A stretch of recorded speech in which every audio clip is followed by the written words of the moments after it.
ਸਾਹਿਬ ਜੀ।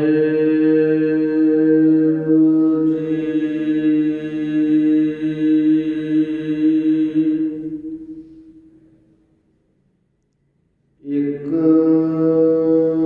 ਓੰਕਾਰ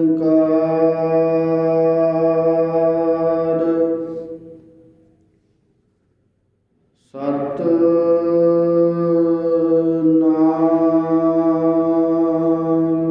ਕਰਤਾ ਪੁਰਖ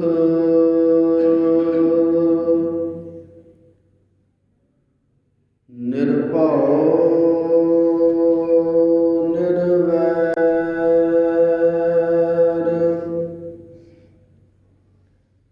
ਅਕਾਲ ਮੂਰਤ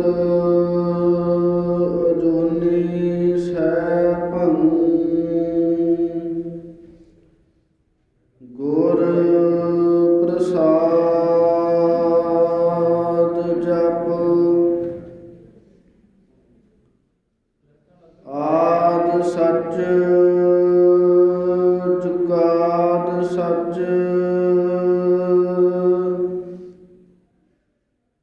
ਹੈ ਵੀ ਸੱਚ ਨਾਨਕ ਹੋਸੀ ਵੀ ਸੱਚ।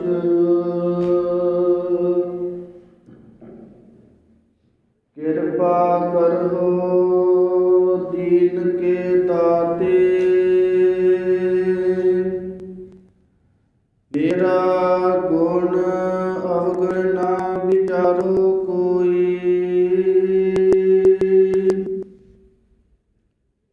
ਮਾਟੀ ਕਾ ਕਿਆ ਧੋਪੈ ਸੁਆਮੀ ਮਾਨਸ ਕੀ ਗਤ ਏਹੀ। ਕਬੀਰ ਮਾਨਸ ਜਨਮ ਦੁਰਲਭ ਹੈ ਹੋਏ ਨ ਬਾਰ ਬਾਰ।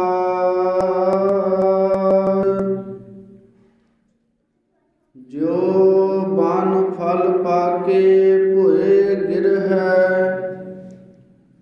ਬਹੁਰ ਨਾ ਲਾਗਹਿ ਡਾਰ।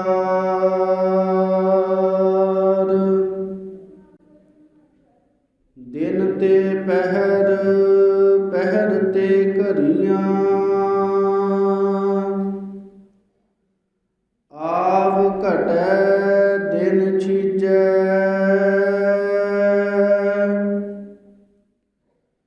ਕਾਲ ਅਹੇਰੀ ਫਿਰੈ ਬੁੱਧਕ ਜਿਉ ਕਹੋ ਕਵਨ ਬਿਦ ਕੀਜੈ।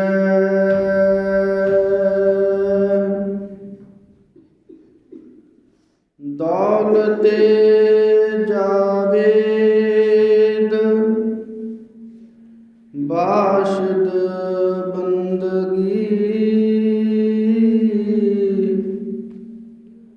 ਬੰਦਗੀ ਕੁਨ ਬੰਦਗੀ ਕੁਨ ਬੰਦਗੀ। ਦੌਲਤੇ ਜਾਵੇਦ ਬਾਸ਼ਦ ਬੰਦਗੀ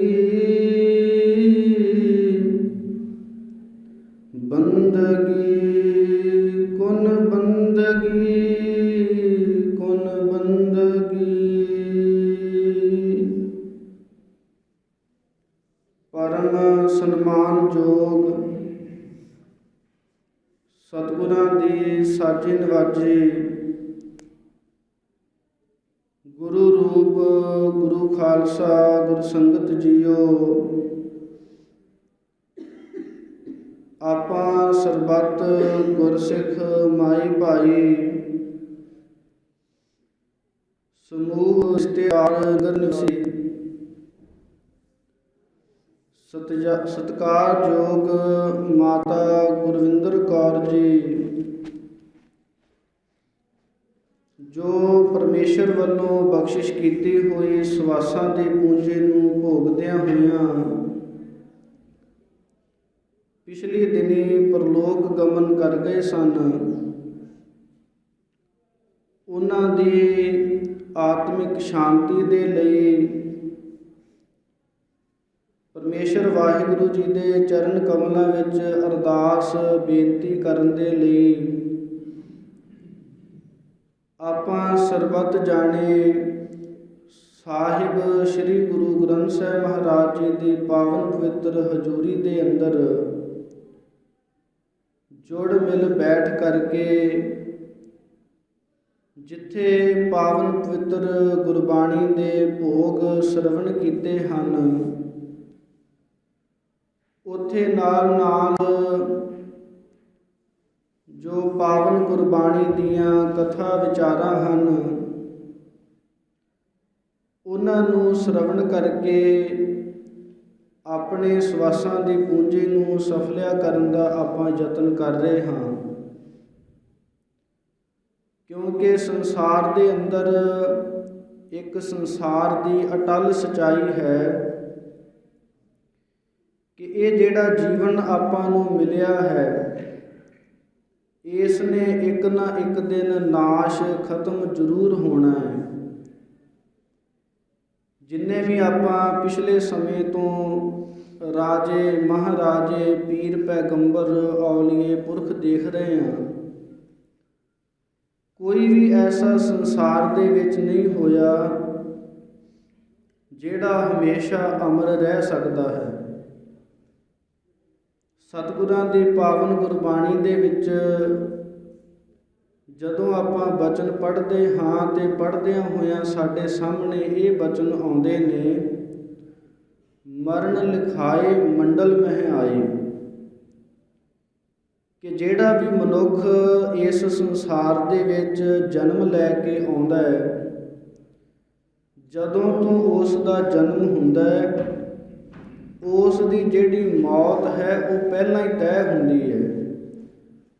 ਜਿਵੇਂ ਪਾਵਨ ਗੁਰਬਾਣੀ ਦੇ ਅੰਦਰ ਇਸੇ ਪ੍ਰਕਾਰ ਦੇ ਇੱਕ ਹੋਰ ਵੀ ਬਚਨ ਆਉਂਦੇ ਨੇ, ਮਰਨ ਲਿਖਾਏ ਆਏ ਨਹੀਂ ਰਹਿਣਾ, ਕਿ ਜਦੋਂ ਮਨੁੱਖਾ ਜੀਵਨ ਦੇ ਅੰਦਰ ਮਨੁੱਖ ਜਨਮ ਲੈਂਦਾ ਹੈ ਤੇ ਉਹ ਆਪਣਾ ਜਿਹੜਾ ਮਰਨਾ ਹੈ ਉਹ ਪਹਿਲਾਂ ਲਿਖਾ ਕੇ ਆਉਂਦਾ ਹੈ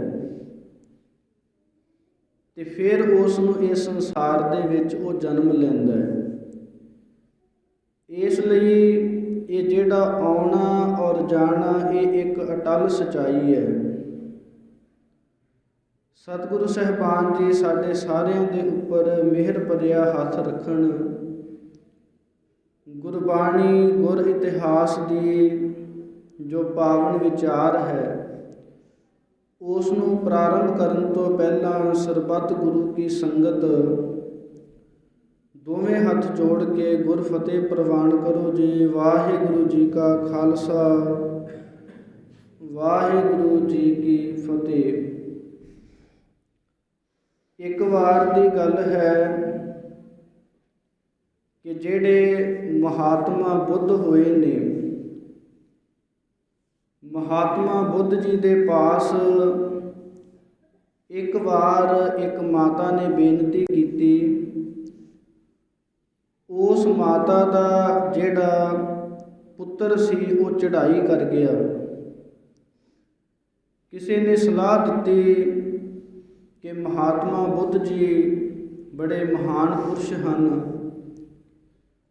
ਕਿਉਂ ਨਾ ਹੋਵੇ ਕਿ ਉਹਨਾਂ ਦੇ ਕੋਲ ਜਾ ਕੇ ਬੇਨਤੀ ਕਰੋ ਕਿ ਤੁਸੀਂ ਜੇ ਇੰਨੇ ਸ਼ਕਤੀਆਂ ਵਾਲੇ ਹੋ ਤੇ ਮੇਰੇ ਪੁੱਤਰ ਨੂੰ ਜਿਉਂਦਾ ਕਰ ਦੇਵੋ। ਉਸੇ ਪ੍ਰਕਾਰ ਮਾਤਾ ਨੇ ਜਾ ਕੇ ਮਹਾਤਮਾ ਬੁੱਧ ਜੀ ਦੇ ਪਾਸ ਬੇਨਤੀ ਕੀਤੀ ਕਿ ਮੇਰਾ ਜਿਹੜਾ ਪੁੱਤਰ ਹੈ ਉਹ ਪਰਲੋਕ ਗਮਨ ਕਰ ਗਿਆ ਹੈ, ਮੇਰੀ ਬੇਨਤੀ ਹੈ ਕਿ ਉਸ ਨੂੰ ਵਾਪਸ ਲੈ ਆਓ। ਮਹਾਤਮਾ ਬੁੱਧ ਬੜੇ ਸ੍ਰੇਸ਼ਟ ਪੁਰਸ਼ਾਂ ਦੇ ਵਿੱਚੋਂ ਹੋਏ ਨੇ। ਉਹਨਾਂ ਨੇ ਆਖਿਆ ਕਿ ਮਾਤਾ, ਮੈਂ ਤੇਰਾ ਪੁੱਤਰ ਜਿਉਂਦਾ ਕਰ ਦੇਵਾਂਗਾ, ਪਰ ਉਸ ਤੋਂ ਪਹਿਲਾਂ ਇੱਕ ਮੇਰੀ ਗੱਲ ਮੰਨਣੀ ਪਵੇਗੀ ਕਿ ਤੂੰ ਇਸ ਪ੍ਰਕਾਰ ਕਰ ਕਿ ਸਾਰੇ ਪਿੰਡ ਦੇ ਵਿੱਚੋਂ ਕਿਸੇ ਵੀ ਘਰ ਦੇ ਵਿੱਚੋਂ ਤੂੰ ਇੱਕ ਮੁੱਠ ਤਿਲਾਂ ਦੀ ਲਿਆਉਣੀ ਹੈ ਤੇ ਉਸ ਘਰ ਦੇ ਵਿੱਚੋਂ ਲਿਆਉਣੀ ਹੈ। ਪਹਿਲਾਂ ਇਹ ਪੁੱਛਣਾ ਹੈ ਕਿ ਤੁਹਾਡੇ ਘਰ ਦੇ ਵਿੱਚ ਕੋਈ ਵੀ ਮਰਿਆ ਨਾ ਹੋਵੇ। ਜਿਸ ਘਰ ਦੇ ਵਿੱਚ ਕੋਈ ਵੀ ਪਿਛਲੇ ਸਮੇਂ ਤੋਂ ਲੈ ਕੇ ਕੋਈ ਵੀ ਚੜ੍ਹਾਈ ਨਾ ਕੀਤਾ ਹੋਵੇ, ਉਸ ਘਰ ਦੇ ਵਿੱਚੋਂ ਇੱਕ ਤਿਲਾਂ ਦੀ ਮੁੱਠ ਲੈ ਕੇ ਆ।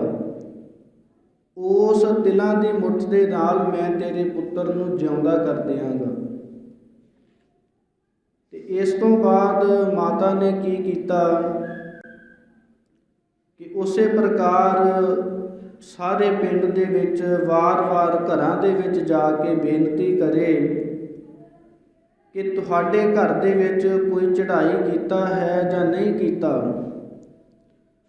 ਤੇ ਉਹ ਘਰਾਂ ਦੇ ਜਿਹੜੇ ਮਨੁੱਖ ਸਨ ਉਹ ਆਖਿਆ ਕਰਨ ਕਿ ਮਾਤਾ ਜੀ, ਅਸੀਂ ਤੁਹਾਨੂੰ ਇੱਕ ਮੁੱਠ ਦੀ ਛੱਡੋ, ਤੁਹਾਨੂੰ ਅਸੀਂ ਗੱਡਾ ਭਰ ਕੇ ਤਿਲਾਂ ਦਾ ਦੇ ਦਿਆਂਗੇ, ਪਰ ਜਿਹੜੀ ਤੇਰੀ ਸ਼ਰਤ ਹੈ ਕਿ ਸਾਡੇ ਘਰ ਦੇ ਵਿੱਚ ਤਾਂ ਬਹੁਤ ਜਾਣੇ ਚੜ੍ਹਾਈ ਕੀਤੇ ਨੇ। ਇੱਦਾਂ ਪਤਾ ਕਰਦਿਆਂ ਕਿਉਂਕਿ ਐਸਾ ਘਰ ਕੋਈ ਵੀ ਨਹੀਂ ਹੈ ਜਿਸ ਦੇ ਅੰਦਰ ਕੋਈ ਚੜ੍ਹਾਈ ਨਾ ਕੀਤਾ ਹੋਵੇ। ਇਸ ਲਈ ਮਾਤਾ ਨੇ ਸ਼ਾਮ ਪੈਂਦਿਆਂ ਹੋਇਆਂ ਜਾ ਕੇ ਮਹਾਤਮਾ ਬੁੱਧ ਜੀ ਦੇ ਪਾਸ ਬੇਨਤੀ ਕੀਤੀ ਕਿ ਐਸਾ ਕੋਈ ਵੀ ਘਰ ਨਹੀਂ ਹੈ ਜਿੱਥੇ ਕੋਈ ਚੜ੍ਹਾਈ ਨਾ ਕੀਤਾ ਹੋਵੇ। ਮਹਾਤਮਾ ਬੁੱਧ ਜੀ ਦਾ ਕਹਿਣ ਦਾ ਭਾਵ ਇਹ ਸੀ ਕਿ ਸੰਸਾਰ ਦੇ ਅੰਦਰ ਜਿਹੜਾ ਵੀ ਮਨੁੱਖ ਜਨਮ ਲੈ ਕੇ ਆਉਂਦਾ ਹੈ, ਉਸ ਨੇ ਇਸ ਸੰਸਾਰ ਦੇ ਵਿੱਚ ਇੱਕ ਨਾ ਇੱਕ ਦਿਨ ਚਲੇ ਹੀ ਜਾਣਾ ਹੈ। ਕਈ ਵਾਰ ਮਨੁੱਖ ਮਾਇਆ ਦੀ ਪਕੜ ਦੇ ਵਿੱਚ ਪੈਸੇ ਦੀ ਜਿਹੜੀ ਨਸ਼ਾ ਹੈ ਉਸ ਦੇ ਵਿੱਚ ਗਲਤਾਨ ਹੋਇਆ ਸੋਚਦਾ ਹੈ ਕਿ ਮੈਂ ਨਾ ਮਰਬੋ ਸੰਸਾਰਾ, ਕਿ ਮੇਰੀ ਨਹੀਂ ਮੌਤ ਹੋਣੀ, ਇਹ ਸੰਸਾਰ ਮਰ ਜਾਵੇਗਾ।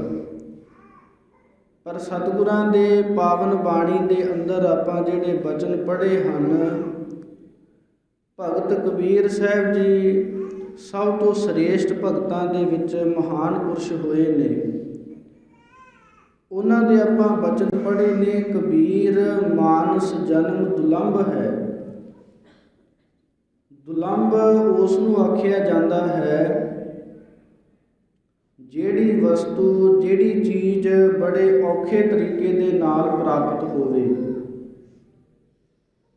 ਤੇ ਭਗਤ ਕਬੀਰ ਸਾਹਿਬ ਜੀ ਆਖਦੇ ਨੇ ਕਿ ਇਹ ਜਿਹੜਾ ਮਨੁੱਖਾ ਜੀਵਨ ਹੈ ਇਹ ਬੜੀ ਦੁਲੰਭ ਵਸਤੂ ਹੈ, ਬੜੀ ਔਖੇ ਤਰੀਕੇ ਦੇ ਨਾਲ ਪ੍ਰਾਪਤ ਹੋਈ ਹੈ। ਕਈ ਜਨਮ ਪਏ ਕੀਟ ਪਤੰਗਾ।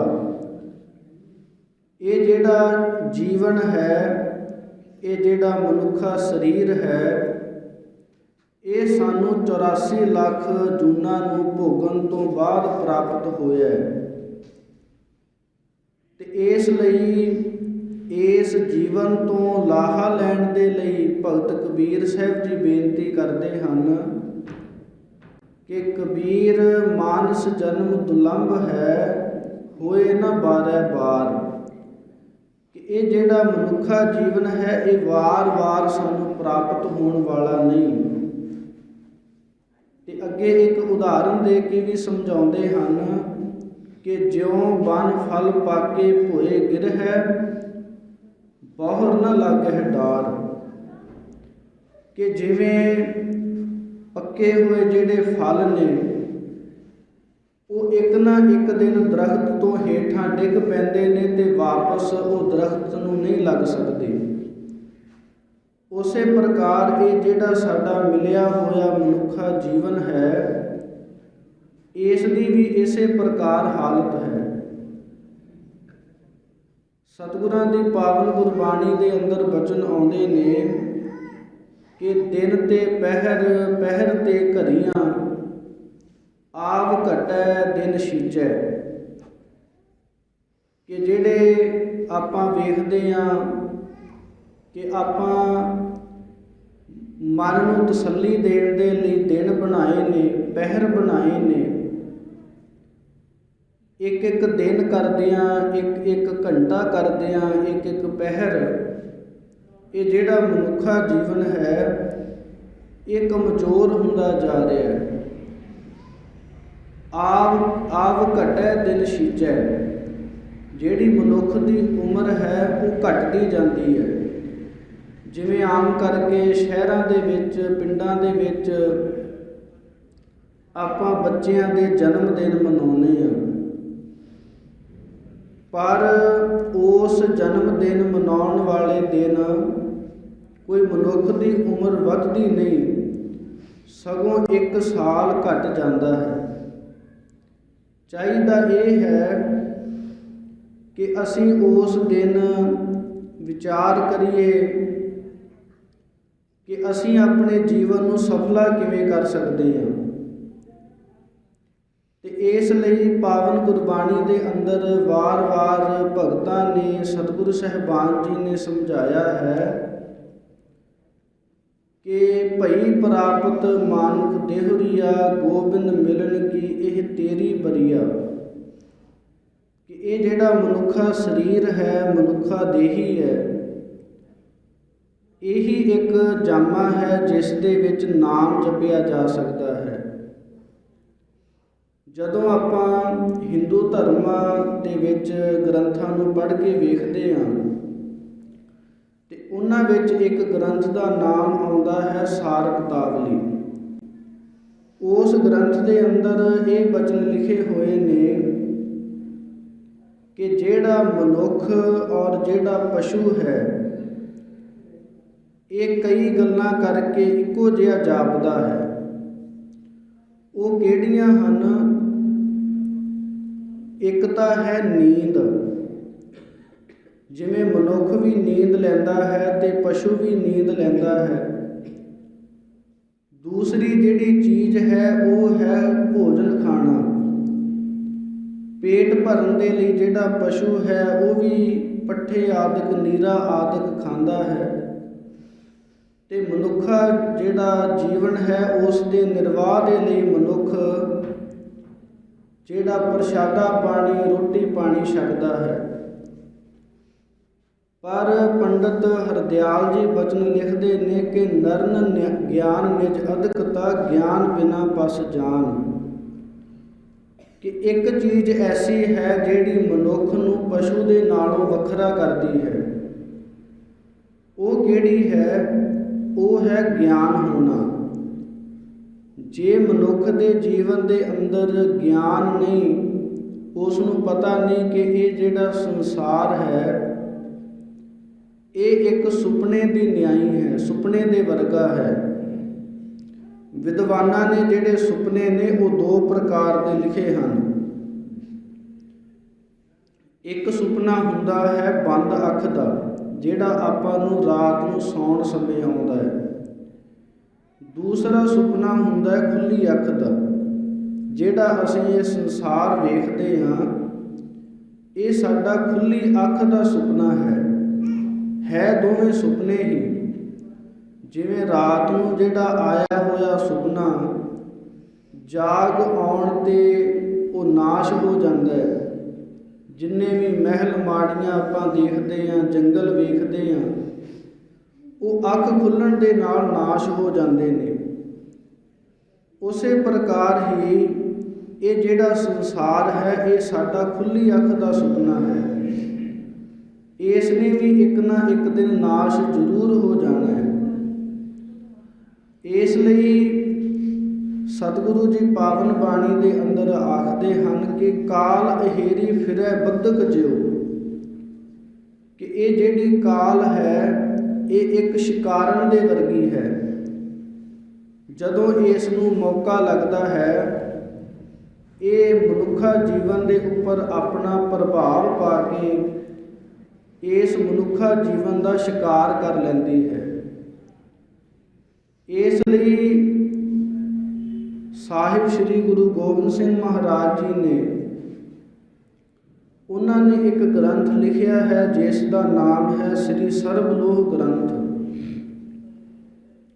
ਸਾਹਿਬ ਸ੍ਰੀ ਗੁਰੂ ਗੋਬਿੰਦ ਸਿੰਘ ਮਹਾਰਾਜ ਜੀ ਨੇ ਸ੍ਰੀ ਸਰਬਲੋਹ ਗ੍ਰੰਥ ਦੇ ਅੰਦਰ ਬਚਨ ਲਿਖੇ ਹਨ ਕਿ ਆਇਆ ਤਾ ਕਾ ਸਫਲ ਹੈ ਪਰ ਉਪਕਾਰੀ ਹੋਏ। ਇਸ ਸੰਸਾਰ ਦੇ ਅੰਦਰ ਜਿਵੇਂ ਆਪਾਂ ਸਾਰੇ ਮਨੁੱਖ ਜਨਮ ਲੈ ਕੇ ਆਏ ਹਾਂ, ਪਰ ਸਤਿਗੁਰੂ ਜੀ ਬਚਨ ਉਚਾਰਦੇ ਨੇ ਕਿ ਆਇਆ ਤਾ ਕਾ ਸਫਲ ਹੈ ਪਰ ਉਪਕਾਰੀ ਹੋਏ, ਕਿ ਸੰਸਾਰ ਦੇ ਵਿੱਚ ਆਇਆ ਹੋਇਆ ਸਫਲਾ ਕਿਹਨਾਂ ਦਾ ਹੈ? ਕਿਉਂਕਿ ਦੋ ਪ੍ਰਕਾਰ ਦਾ ਮਨੁੱਖ ਜੀਵਨ ਜਿਉਂਦਾ ਹੈ। ਇੱਕ ਤਾਂ ਹੁੰਦਾ ਹੈ ਕਿ ਆਪਣੇ ਜੀਵਨ ਨੂੰ ਸਿਰਫ ਬਤੀਤ ਕਰਨਾ, ਜਿਵੇਂ ਆਪਾਂ ਸੰਸਾਰੀ ਕੰਮ ਧੰਦੇ ਕਰਦੇ ਹਾਂ, ਆਪਣੇ ਬੱਚੇ ਪਾਲਦੇ ਹਾਂ, ਪਰਿਵਾਰ ਨੂੰ ਪਾਲਦੇ ਹਾਂ। ਇਹ ਤਾਂ ਹੁੰਦਾ ਹੈ ਸੰਸਾਰੀ ਕੰਮ ਧੰਦਿਆਂ ਵਿੱਚ ਆਪਣੇ ਸਮੇਂ ਨੂੰ ਬਤੀਤ ਕਰਨਾ। ਤੇ ਦੂਸਰਾ ਹੁੰਦਾ ਹੈ ਕਿ ਉਸ ਸਮੇਂ ਦੇ ਵਿੱਚੋਂ ਗੁਰਬਾਣੀ ਪੜ੍ਹਨੀ, ਸੇਵਾ ਕਰਨੀ ਔਰ ਕਿਸੇ ਦੂਸਰੇ ਭਲਾ ਕਰਨਾ। ਉਸ ਨੂੰ ਆਖਿਆ ਜਾਂਦਾ ਹੈ ਆਪਣੇ ਜੀਵਨ ਨੂੰ, ਆਪਣੇ ਸਮੇਂ ਨੂੰ ਸਫਲਾ ਕਰਨਾ। ਤੇ ਸਾਹਿਬ ਸ੍ਰੀ ਗੁਰੂ ਗੋਬਿੰਦ ਸਿੰਘ ਮਹਾਰਾਜ ਜੀ ਬਚਨ ਉਚਾਰਦੇ ਨੇ ਕਿ ਆਇਆ ਤਾ ਕਾ ਸਫਲ ਹੈ ਪਰ ਉਪਕਾਰੀ ਹੋਏ, ਕਿ ਜਿਹੜਾ ਮਨੁੱਖ ਕਿਸੇ ਦੂਸਰੇ ਦੇ ਲਈ ਕੋਈ ਕਾਰਜ ਕਰਦਾ ਹੈ, ਕਿਸੇ ਆਪਣੇ ਤੋਂ ਪਰਾਏ, ਜਿਹੜਾ ਆਪਣਾ ਸਕਾ ਸੰਬੰਧੀ ਵੀ ਨਹੀਂ, ਆਪਣਾ ਦੋਸਤ ਮਿੱਤਰ ਵੀ ਨਹੀਂ ਹੈ, ਉਸ ਦੀ ਸਹਾਇਤਾ ਕਰਨੀ, ਉਸ ਦਾ ਕੋਈ ਕਾਰਜ ਕਰ ਦੇਣਾ, ਉਸ ਨੂੰ ਚੰਗੀ ਸਿੱਖਿਆ ਦੇ ਕੇ ਸਿੱਧੇ ਰਸਤੇ ਤੋਰ ਦੇਣਾ, ਉਸ ਦਾ ਜਿਹੜਾ ਜੀਵਨ ਹੈ ਉਸ ਨੂੰ ਸਫਲਾ ਆਖਿਆ ਜਾਂਦਾ ਹੈ। ਜਿਵੇਂ ਆਪਾਂ ਜਦੋਂ ਸੰਸਕ੍ਰਿਤ ਦੇ ਗ੍ਰੰਥ ਪੜ੍ਹ ਕੇ ਵੇਖਦੇ ਹਾਂ ਤੇ ਉਹਨਾਂ ਦੇ ਅੰਦਰ ਵੀ ਬਚਨ ਮਿਲਦੇ ਨੇ ਕਿ ਸਾਧੂ ਕਿਹੜਾ ਹੁੰਦਾ ਹੈ। ਗ੍ਰੰਥਕਾਰ ਬਚਨ ਲਿਖਦੇ ਨੇ ਕਿ ਆਪਾਂ ਕਿਹੜੇ ਮਨੁੱਖ ਨੂੰ ਸਾਧੂ ਆਖ ਸਕਦੇ ਹਾਂ। ਪਾਵਨ ਬਚਨ ਮਿਲਦੇ ਹਨ, ਸਵੈ ਕਾਰਜ ਸਿੱਧਤੀ ਪਰਾਏ ਕਾਰਜ ਧਾਇਤੀ ਸਾ ਸਾਧਾ, ਕਿ ਜਿਸ ਮਨੁੱਖ ਦਾ ਆਪਣਾ ਜਿਹੜਾ ਜੀਵਨ ਹੈ, ਆਪਣਾ ਜਿਹੜਾ ਮੁਕਤੀ ਦਾ ਕਾਰਜ ਉਸ ਨੂੰ ਪੂਰਾ ਕਰ ਲਿਆ ਹੋਵੇ, ਪਰ ਜਿਹੜਾ ਪਰਾਇਆ ਹੈ, ਜਿਸ ਨੂੰ ਆਪਾਂ ਜਾਣਦੇ ਵੀ ਨਹੀਂ, ਜਿਸ ਨੂੰ ਆਪਾਂ ਕਦੇ ਮਿਲੇ ਵੀ ਨਹੀਂ, ਐਸਾ ਜਿਹੜਾ ਪੁਰਸ਼ ਹੈ ਉਸ ਦੇ ਜੀਵਨ ਦੇ ਲਈ, ਉਸ ਨੂੰ ਸਿੱਧੇ ਰਸਤੇ ਤੋਰਨ ਦੇ ਲਈ ਉਸ ਦੀ ਸਹਾਇਤਾ ਕਰਨੀ, ਐਸਾ ਜਿਹੜਾ ਮਨੁੱਖ ਕਰਦਾ ਹੈ ਉਸ ਨੂੰ ਸਾਧੂ ਸੁਭਾਅ ਵਾਲਾ ਮਨੁੱਖ ਆਖਿਆ ਜਾਂਦਾ ਹੈ। ਤੇ ਆਪਾਂ ਇੱਥੇ ਪਾਵਨ ਇਹ ਵਿਚਾਰ ਕਰ ਰਹੇ ਹਾਂ ਕਿ ਸਫਲਾ ਕਿਵੇਂ ਕਰਨਾ ਹੈ। ਤੇ ਇੱਕ ਇੱਥੇ ਮੈਂ ਬੇਨਤੀ ਕਰਦੇ ਜਾਵਾਂ ਕਿ ਜਦੋਂ ਵੀ ਆਪਾਂ ਕਿਸੇ ਗੁਰਸਿੱਖਾਂ ਨੂੰ ਮਿਲਦੇ ਹਾਂ ਤੇ ਆਪਾਂ ਇੱਕ ਬਚਨ ਕਰਦੇ ਹਾਂ ਕਿ ਨਾਮ ਜਪਿਆ ਕਰੋ। ਜਦੋਂ ਇਹ ਬੇਨਤੀ ਕਰੀਦੀ ਹੈ ਤੇ ਅੱਗੋਂ ਇੱਕ ਬਹਾਨਾ ਆਉਂਦਾ ਹੈ ਕਿ ਸਾਡੇ ਕੋਲ ਸਮਾਂ ਨਹੀਂ ਬਚਦਾ, ਘਰ ਦੇ ਕੰਮ ਕਾਰ ਇਤਨੇ ਹੁੰਦੇ ਹਨ, ਸੰਸਾਰੀ ਰੁਝੇਵੇਂ ਇੰਨੇ ਹਨ ਕਿ ਸਾਨੂੰ ਨਾਮ ਜਪਣ ਦਾ ਸਮਾਂ ਨਹੀਂ ਮਿਲਦਾ। ਪਰ ਪਾਵਨ ਗੁਰਬਾਣੀ ਦੇ ਅੰਦਰ ਬਹੁਤ ਸੁਖਾਲਾ ਢੰਗ, ਬਹੁਤ ਸੌਖਾ ਢੰਗ ਇੱਕ ਦੱਸਿਆ ਹੋਇਆ ਹੈ ਕਿ ਮਨੁੱਖ ਚਾਹੇ ਕਿੰਨਾ ਮਰਜ਼ੀ ਬਿਜ਼ੀ ਹੋਵੇ, ਕਿੰਨਾ ਮਰਜ਼ੀ ਵਿਅਸਤ ਹੋਵੇ, ਜੇ ਉਹ ਆਪਣੇ ਜੀਵਨ ਦੇ ਅੰਦਰ ਥੋੜ੍ਹੀ ਜਿਹੀ ਵੀ ਗੌਰ ਕਰੇ ਤੇ ਉਸ ਦੇ ਕੋਲ ਬਹੁਤ ਸਮਾਂ ਬਚ ਜਾਂਦਾ ਹੈ ਨਾਮ ਜਪਣ ਦੇ ਲਈ। ਉਹ ਕਿਹੜਾ ਸਮਾਂ ਹੈ, ਉਹ ਕਿਹੜਾ ਢੰਗ ਹੈ, ਉਹ ਕਿਹੜਾ ਤਰੀਕਾ ਹੈ।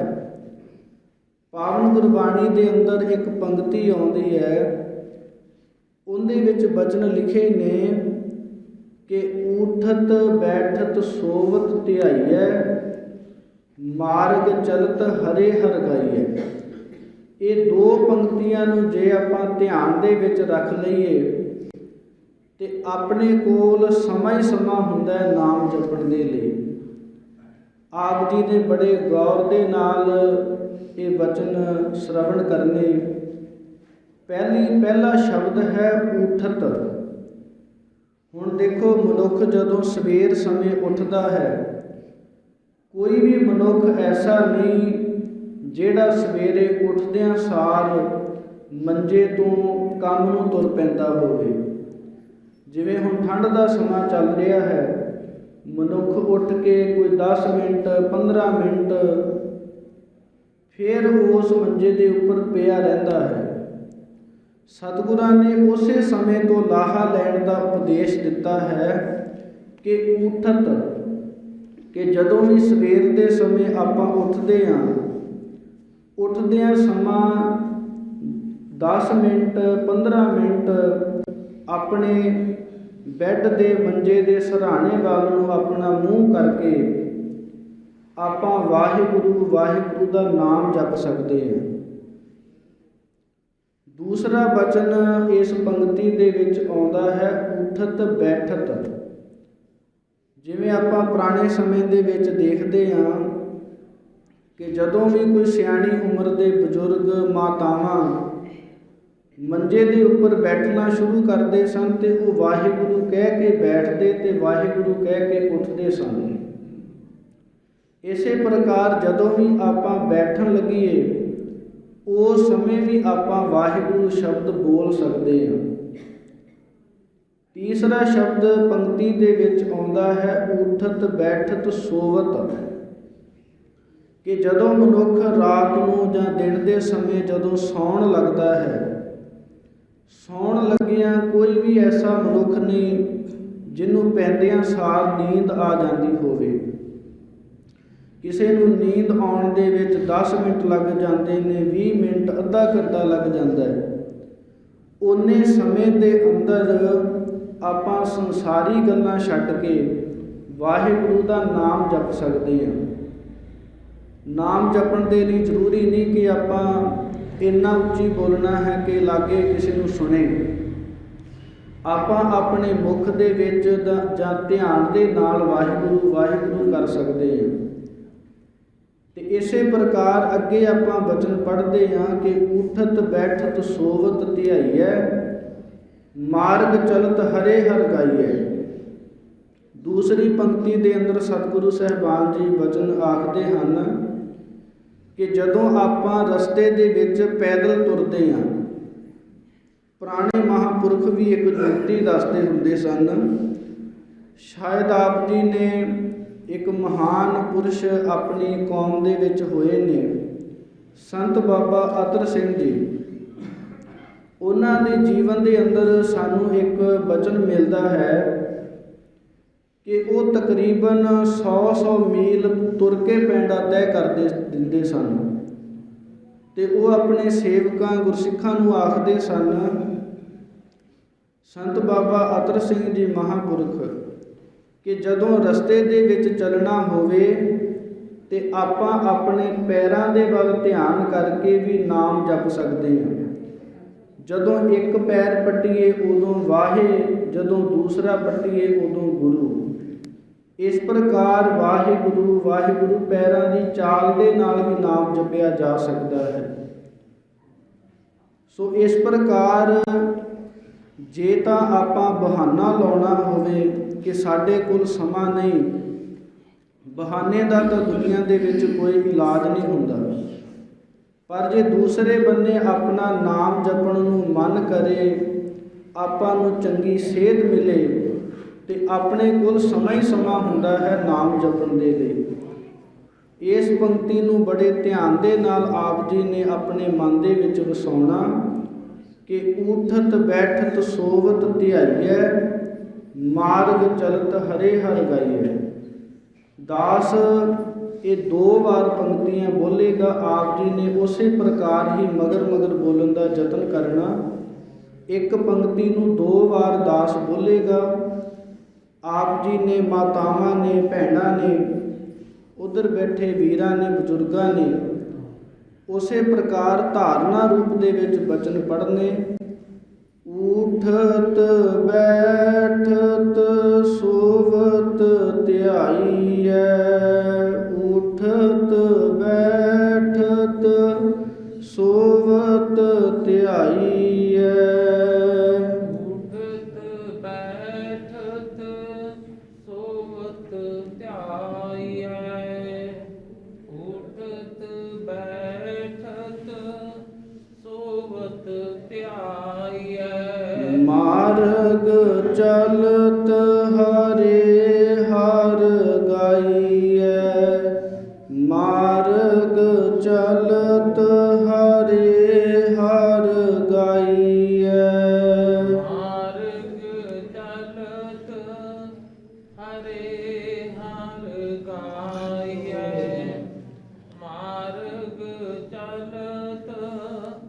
ਹਰੇ ਹਰ ਗਾਈਐ। ਸੋ ਇਸ ਪ੍ਰਕਾਰ ਇਹ ਆਪਾਂ ਸਮੇਂ ਤੋਂ ਲਾਹਾ ਲੈ ਸਕਦੇ ਹਾਂ।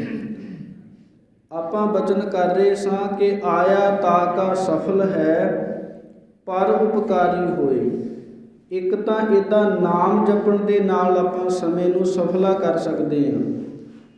ਦੂਸਰਾ ਹੈ ਕਿ ਆਪਾਂ ਸੰਸਾਰ ਦੇ ਅੰਦਰ ਜਿਹੜੇ ਦੂਸਰੇ ਦੇ ਪ੍ਰਤੀ ਚੰਗੇ ਕਰਮ ਕਰਨੇ, ਉਹ ਚੰਗੇ ਕਰਮ ਕਿਵੇਂ ਹੋ ਸਕਦੇ ਨੇ? ਕਿਉਂਕਿ ਦਾਸ ਨੇ ਪਹਿਲਾਂ ਵੀ ਬੇਨਤੀ ਕੀਤੀ ਹੈ ਕਿ ਜਿਹੜਾ ਆਪਣੇ ਪਰਿਵਾਰ ਨੂੰ ਪਾਲਣਾ, ਬੱਚਿਆਂ ਦੀ ਪਰਵਰਿਸ਼ ਕਰਨੀ, ਇਹ ਸਾਰਾ ਸੰਸਾਰ ਕਰਦਾ ਹੈ। ਪਰ ਚੰਗਾ ਕਰਮ ਕਦੋਂ ਹੁੰਦਾ ਹੈ? ਜਦੋਂ ਆਪਾਂ ਕਿਸੇ ਦੂਸਰੇ ਦੇ ਪ੍ਰਤੀ, ਉਹ ਦੂਸਰਾ ਜਿਹੜਾ ਮਨੁੱਖ ਹੈ, ਉਹ ਚਾਹੇ ਉਸ ਨੂੰ ਆਪਾਂ ਜਾਣਦੇ ਹਾਂ ਚਾਹੇ ਨਹੀਂ ਜਾਣਦੇ। ਕਿਉਂਕਿ ਜਿਵੇਂ ਆਪਾਂ ਗੁਰੂ ਨਾਨਕ ਸਾਹਿਬ ਮਹਾਰਾਜ ਜੀ ਦਾ ਪਾਵਨ ਇਤਿਹਾਸ ਪੜ੍ਹ ਕੇ ਵੇਖਦੇ ਹਾਂ, ਗੁਰੂ ਨਾਨਕ ਸਾਹਿਬ ਜੀ ਨੇ ਉਹਨਾਂ ਪੁਰਸ਼ਾਂ ਨੂੰ, ਉਹਨਾਂ ਮਨੁੱਖ ਨੂੰ ਸਿੱਧੇ ਰਸਤੇ ਤੇ ਤੋਰਿਆ ਜਿਨ੍ਹਾਂ ਨੂੰ ਸੰਸਾਰ ਨੀਚ ਕਹਿੰਦਾ ਸੀਗਾ। ਭਾਈ ਲਾਲੋ ਵਰਗੇ, ਭਾਈ ਮਰਦਾਨਾ ਜੀ ਵਰਗੇ, ਜਿਨ੍ਹਾਂ ਨੂੰ ਨੀਚ ਜਾਤੀ ਕਹਿ ਕੇ ਪਛਾੜਿਆ ਜਾਂਦਾ ਸੀ, ਗੁਰੂ ਨਾਨਕ ਸਾਹਿਬ ਜੀ ਨੇ ਉਹਨਾਂ ਨੂੰ ਗਲੇ ਲਾਇਆ।